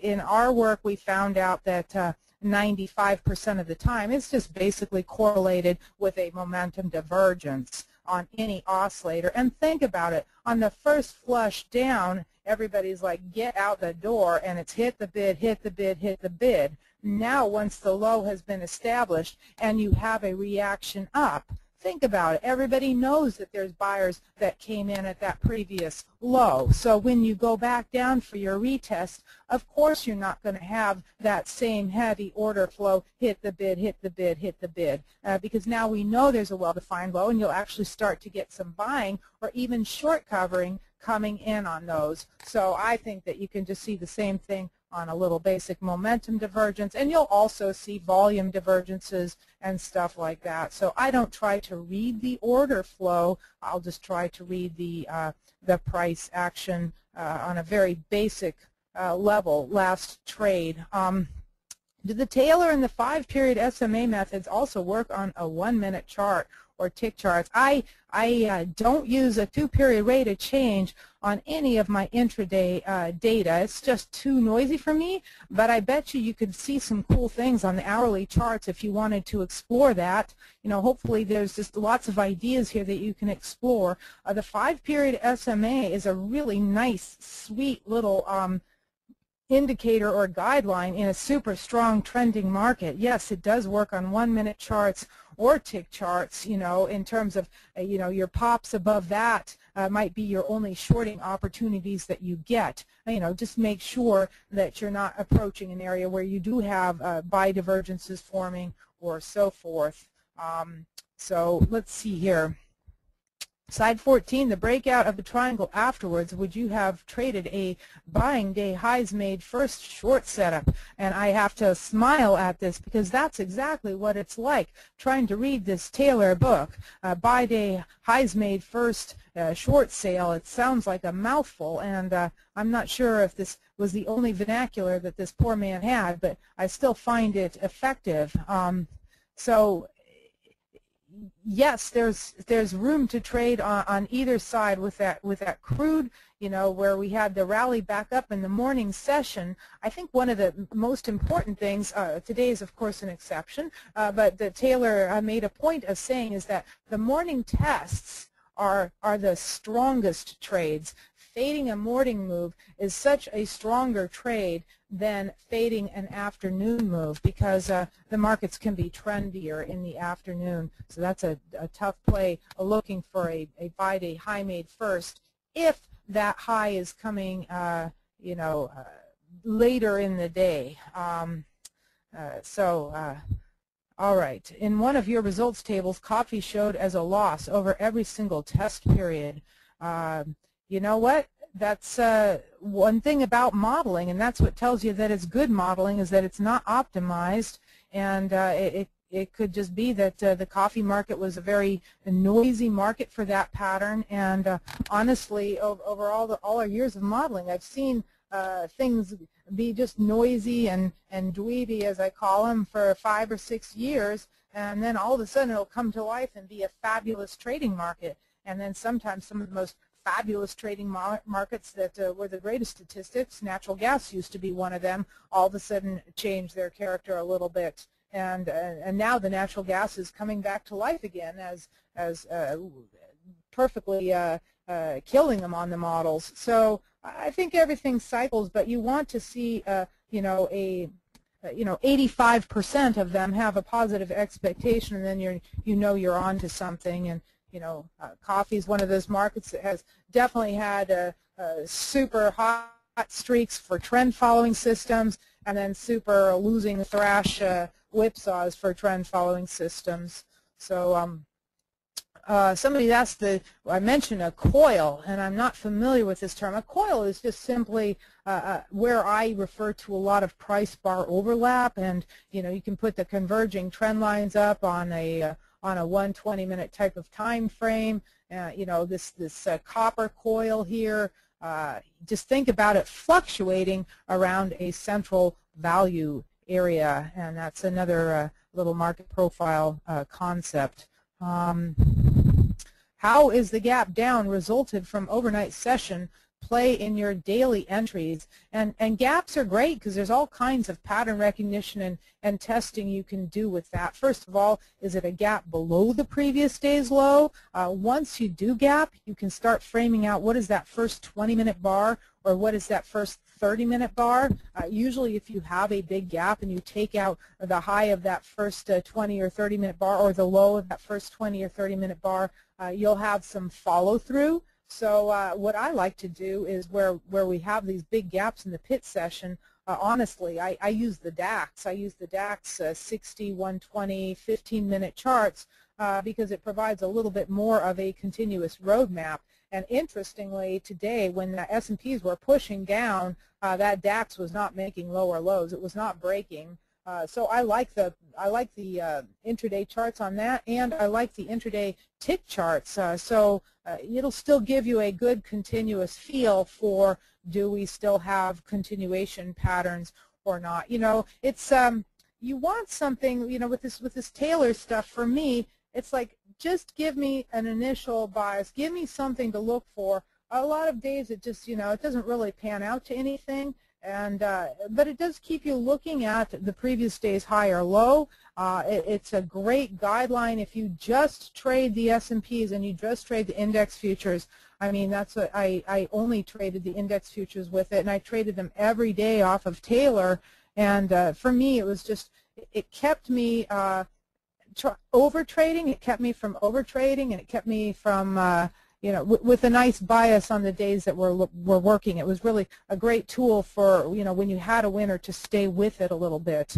And then, of course, there's always light volume rotation days that do nothing. Okay, what is the best way you have ever found to determine if today will be a range day or a trend day? Well, I can answer that sarcastically and say the best way to determine if it's going to be a trend day is if I come in on the wrong side of the market. It's probably going to be a trend day against me. There is no perfect way, but my best tool that I use is I look at the NYSE volume. I look at the NYSE volume for the first 30 minutes and see overall, is the volume higher than the day before, or is the volume lower than the day before? So that's a good enough proxy, okay, if there's good institutional activity. And obviously the exceptions to that might be if everybody's waiting for FOMC reports or something like that. My mechanical system was quite successful, but why are you not doing that anymore? Well, I actually trade around it quite a lot, and it wasn't just one mechanical system. We had a portfolio of about 10 of these, or actually more. I think we had 14 of them running on 20 different markets with give-ups to 3 FCMs, and it was executing off TradeStation, and but none of the counts were clearing there. And it was an awful lot of work. It was just a ridiculous amount of work, and it wasn't becoming fun because it was just so much to manage and oversee. I suppose that I could just walk away from the game and set a little team up of people just to grind this out. But I love the modeling, and I love the sport of it, and I really like trading. And it's like so for me, we run it on and off, and there's periods where I go back to doing a volatility breakout system mechanically or something. And the other problem that we were running up against on some of these patterns, the volatility breakout, is that we had $140 million, and we were just getting way too much slippage on some of the entries. In other words, on some of the stops and the the breakouts, you're limited as to how much size you can do in markets like coffee or nat gas or stuff. So there's pros and cons to all different styles. That's okay. What is a pinball in real life?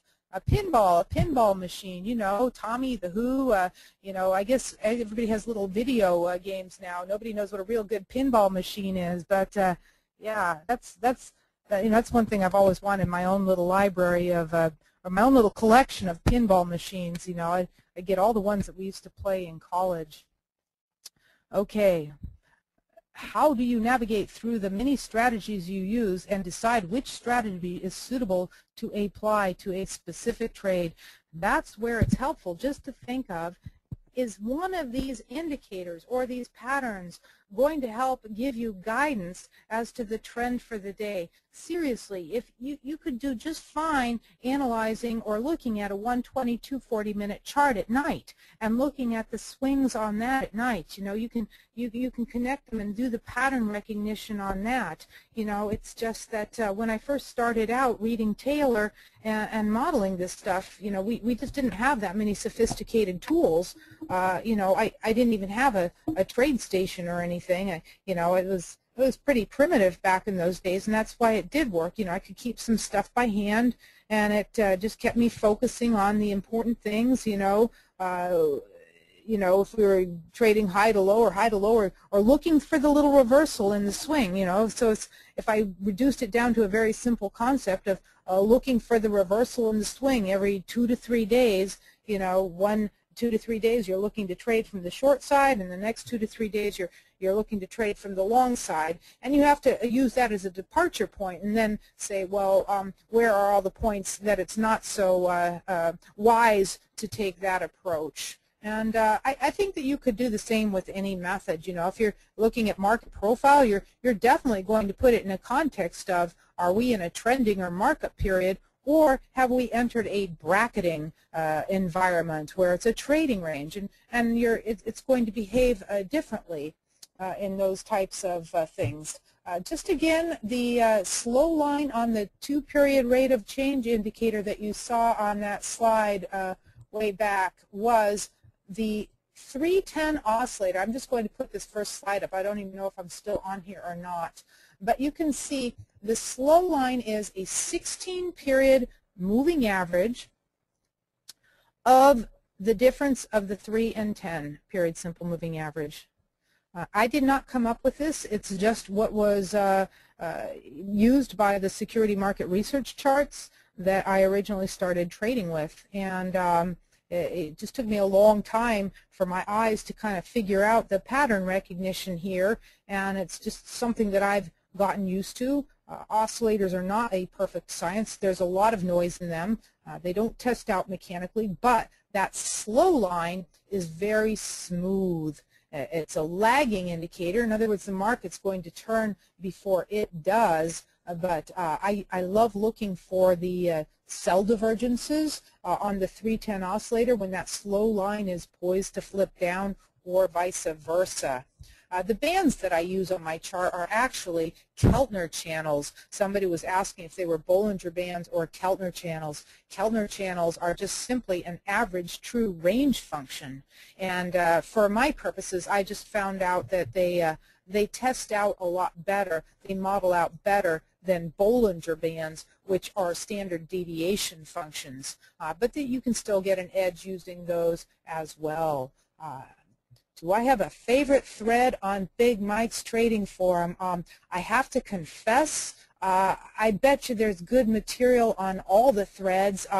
You know, my nose is usually buried, you know, in my numbers and doing my own chart analysis than reading other people's thoughts. But, you know, I bet there's lots of sources of good ideas and inspiration on those other threads. So I think it's a very valuable thing to have such a public forum with so many threads and ideas bandering around. I think it mentioned not using stops for this technique. How do you protect the downside, or you just let it run mechanically with a time stop? You know, the time stop concept is an excellent one. Actually, when we do a lot of our real systems, our mechanical systems, and I want to make a differentiation between a model, okay, a model versus a mechanical system. So that work that I showed you, the 5 SMA trades and the pinballs and all that type of work, the extended runs, those are models, you know, because we are studying the price behavior, and with a model you can then develop it into a mechanical system. So that's why I said we didn't use stops. In our real world trading, when we were doing that mechanically, we actually used a volatility breakout system to take us out of the trade, to stop us out of the trade, because that had a positive expectation in the opposite direction. So it was kind of using two systems simultaneously, and that seemed to work best. But time stops, we found that if you were in a trade for a duration of 7 bars and a hard stop had not been hit, but a profit target had not been hit, that seemed to be the magic number where it said, just get out of the trade. So you can think that time stops of 7 bars really are fairly valuable concept, and I'm glad that you brought that up. Looking at Apple near the open, is that what I mean by 3 bars with the close above the 3rd bar? I'm just going to quickly pull up a daily Apple chart. I was actually watching that today because it was had that nice little goosey flush below that 400 level, and then it came back up above that, And the last time it was below 400, it was only below there for a couple days. So I thought that was pretty significant. But if I look at that daily Apple chart, you'll see that actually it was about, it was 5 trading days ago that you had that obvious little coil and that 3-bar formation there, 3 bars of price overlap. Actually, you had 2 of those in a row. That just shows how tightly that was wound, and then the move that came out of that was significant in terms of its momentum and its potential for an extended run. So yeah, if you look 5 bars ago, 5 daily days ago in Apple, that's a great example of it. All the information that I've presented, I have to say that probably maybe 10% of it was in Taylor's book. He did not do any work with the breakouts or extended runs or this. What I wanted to do was, since I did such an opposite presentation last time with 1-minute data and volume bars, I'm sure my webinar is archived there, and you'll see it's totally night and day. I didn't want to give the impression that I traded on such a minute time frame, that this really constitutes my basic approach and core to the market. And I actually used to teach it in a 3-day workshop many years ago, and one of these days I'd love to write a book and document it all in there, but at least it gives you a departure point for studying things more on your own and ideas, and see if any of the concepts are useful to you or not. Regarding the DAX, I just simply look at the 5, the 15, the 30, the 60-minute charts of the DAX when I come in and see, gosh, are there any hourly buy divergences that are forming? Is there a 120-minute bear flag? Is there a 15-minute bear flag? It's a really nice rhythmic thing for me, even though I know the Euro stocks is a much more liquid vehicle. The DAX seems to have a nice high beta to it, and it's just always helped me more often than not. I mean, there's periods where it dies and ends up in a mire of noise doing nothing as well, but I'll always look to see if there's any significant chart formations on that, because the U.S. session sort of follows Europe in the first hour of the trading day. We're following the money flows from the overnight, and then I notice that after about an hour of the S&P trading, it sort of switches over to where the Asian and European markets or whatever, they're going to start following the lead of the U.S. So that's how I use that. Do you model Taylor against the EM? Okay.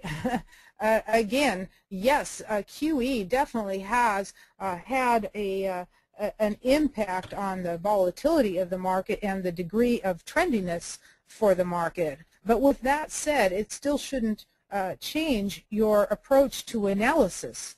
And your analysis is based on supply-demand functions. So if QE actually increases demand in some way because there's extra dollars floating around that need to be put to work, okay, or somehow it affects the variable in that shouldn't matter, because we're seeing that in the technicals. We're seeing that we can keep trading above the previous day's high, or you enter into one of these extended run periods, or perhaps you have downside flushes on the days where they're not doing POMO, but although they're doing it every day now, so it didn't really matter, and that's been arbed out from what I understand anyway.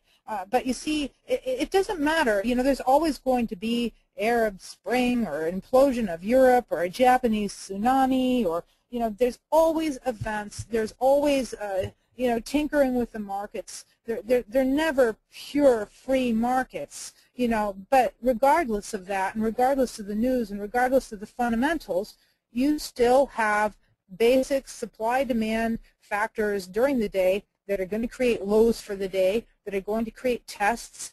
You will find support and resistance and trend. And so you can't think about those things, and don't worry about predicting where we're going to be a year from now. All we care about is how are we going to trade tomorrow, and that's what I want to orient your thinking towards.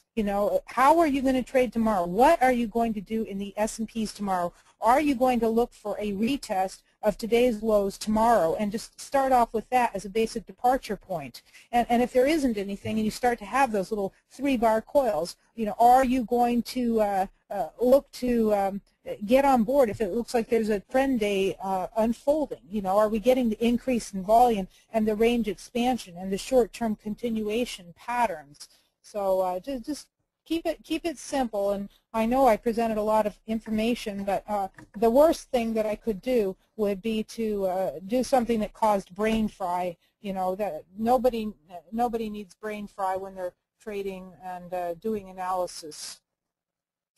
Please recommend a charting package, a testing package, and a data service. And that's a loaded question because it all depends on your budget. But I really have to say that TradeStation does a fabulous job of giving you backtesting tools and data that should be perfectly adequate to to work with. And like I said, all the charting packages out there now have exceptional ability to show all the same indicators. I have both a TradeStation and a CQG, and honestly, they look identical. So if I had to pick one where you could have backtesting capabilities too, I would definitely recommend TradeStation because there's such a wealth of ideas and support there. And it's not my favorite trading platform perhaps, but I don't think you can beat it in terms of the back testing and so forth. How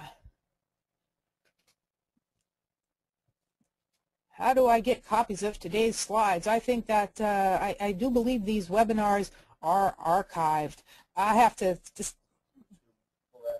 Oh, I guess they get posted onto YouTube. So there you go. Do you ever use Gann analysis to trade? Now, I got a smile because actually Gann was one of my favorite people that I read early on that made a big influence me. And if you read his very initial basic work, 90% of his work till he got dementia in his sickbed, which he lay there for a number of years as I hear, was basic swing trading. And Gann was talking about tests of highs and tests of lows and this concept of the anniversary dates and so forth. And that influenced me no end with looking to exit on tests of highs and looking to take your profits on tests of lows, and the importance of these areas because everybody sees them. So no, I don't use the Gann lines and all the goofy geometrical stuff, the Gann squares, and that's just that's a brain fry for me. But Gann was the one who put out there the basic swing trading charts early on, and the tests of the highs and the lows, and those are definitely important concepts.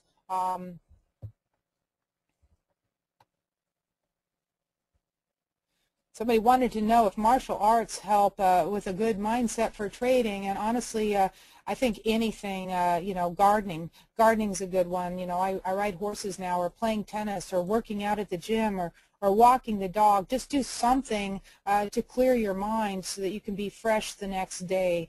So I don't think there's definitely one thing that is preferable over the other, just as long as you have some outside activity so that you have a balance in your life, and then try and stay healthy and fit, because it's definitely what's your ability to focus or concentrate. That's in part dependent on your physical state. So I struggle like everybody else with diet and clean eating and getting the right balance and so forth, but I can always tell when I get sloppy in life, or different things, it will start creeping into my bottom line. So that's just me. I don't trade Forex. I trade the CME futures charts, and we're just going to have 2 or 3 more questions here, and then we've got books to trade off here. Okay, let's see. Psychology aspects of trading. I'll just give you guys one excellent, excellent book, okay? And that is called, first of all, the book that I'm auctioning off is definitely a good one for psychology of trading, because it's all about your mindset and believing and positive thinking. And there's a great little book that I just brought in for my sidekick called, you can order it on Amazon, get this, for under $3. For under $3, you too can have the secret to success. It's called The Famous Little Red Book That Makes Your Dreams Come True. Seriously. Seriously. And I bet you if everybody ordered that, maybe only 10% will follow the 3 simple directions, okay, to making it work. But order that book for $2.70 or whatever it is on Amazon. You just Google the Little Red Book, and you'll see the Little Red Book that can make your dreams come true. And the psychological aspects of trading are all about programming your subconscious for success. Program and brainwash your subconscious, and then just let it take care of things, okay? Don't get anxious. Just trust that your subconscious will do the right thing once you've programmed it, because this is a brutal business. There are periods of flat times, drawdowns, all that kind of good stuff. So, and I don't know anything about the Weiss waves, blah, blah, blah. So, all right, $1.99 on Kindle. There you go. Let's get on with the show and auction off these books here. I believe it's not an auction. I believe you guys have all been taking copious notes. Yeah, Linda, you want me to take the screen back and show the questions?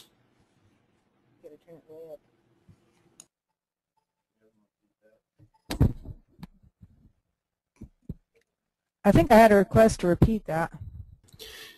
Yeah, I was just saying I can take the screen back if you're ready, and I'll show the questions, and then you can help me find the answers, okay?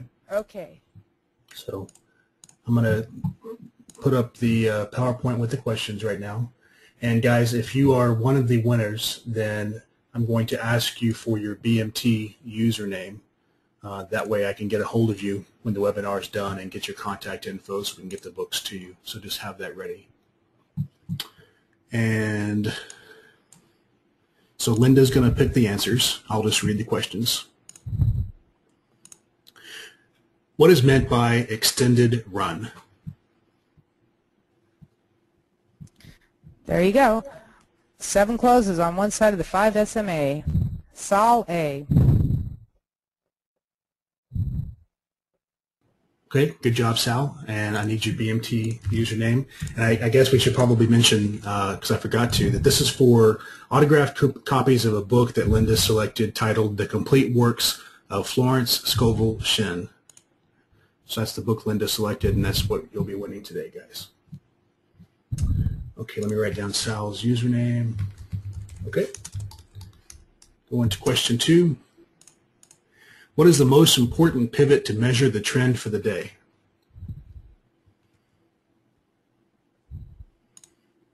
Opening price. Doug Schultz. Okay, congrats, Doug. I need your BMT username.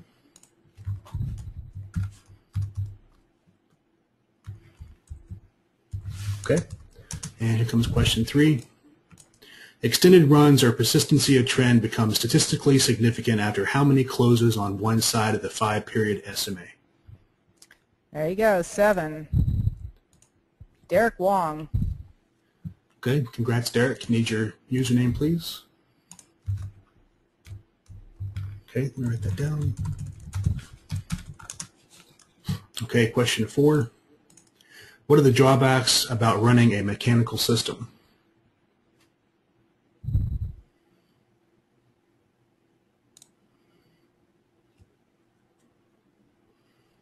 Larger drawdowns.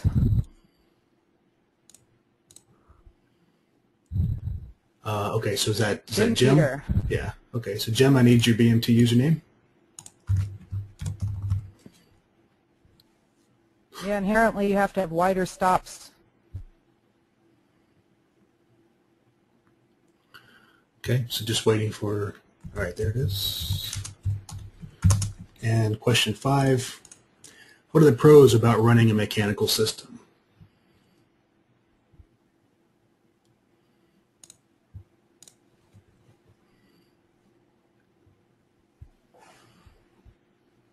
You can get human error running a mechanical system still, but I know what you're saying, and no emotion as well. That's definitely all of these are good answers. The main one I was looking for was the multiple markets, that you can cover many different markets, whereas a discretionary trader can really only cover a few markets. So I would say multiple markets there. That's Thomas, right?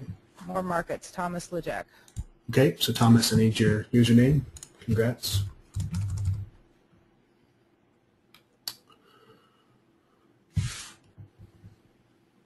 Okay. And here comes question number 6. What are the cons about cherry picking a trade such as a 5 SMA trade or pinball? Less opportunity. There you go. There's less frequency of occurrence. So Benjamin Ramey. Great. Good job. So I just need your username, Ben. Okay. And question 7. What is a 3-bar triangle pattern?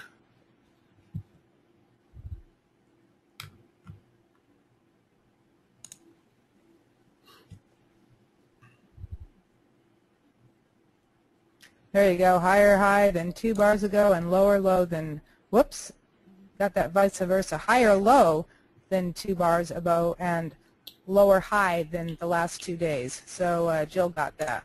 Okay. Congratulations, Jill. I need your BMT username. Okay. And here comes number 8. When is it best to not use the 20-period rate of change for a directional basis? Actually, that should read 2-period. Yeah, sorry, 2-period. 2-period rate of There change. you go. Don't use it when the ranges are narrow. Okay, so Franz, good job. I need your username. Okay. And here comes question number 9. What is one of the conditions that can lead to an extended run?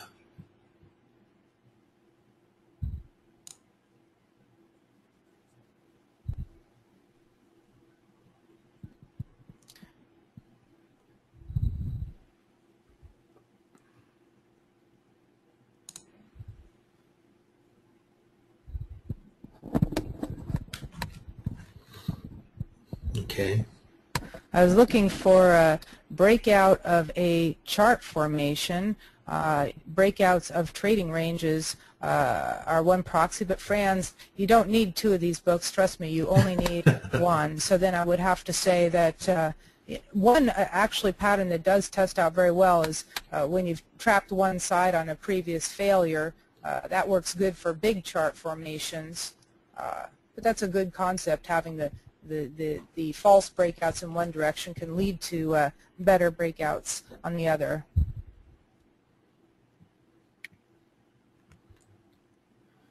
Okay, so I'm sorry, which answer did you want to pick?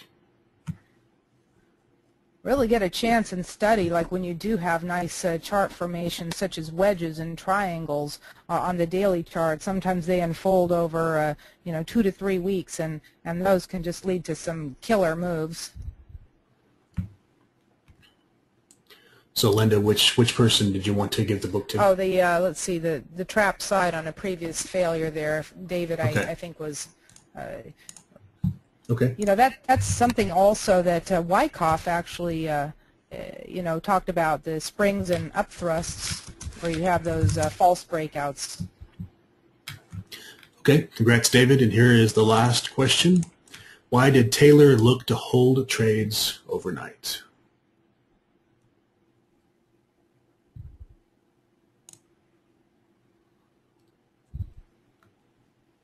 Follow through, overnight follow through.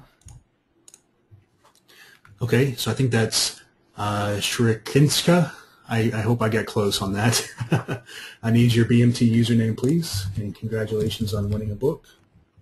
All right, so once again, I want to thank Linda for all of her time today to put together the presentation, and to stick around for the Q&A, and of course, to autograph these books for these 10 winners.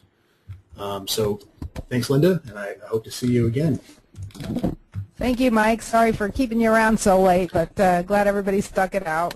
Oh, it's my pleasure. And good luck trading tomorrow, gang. I think the volatility is going to persist for a while. Okay, thanks, Linda. I'll post the recording for this on YouTube tomorrow, guys, so you can check it out there. Thanks. Bye.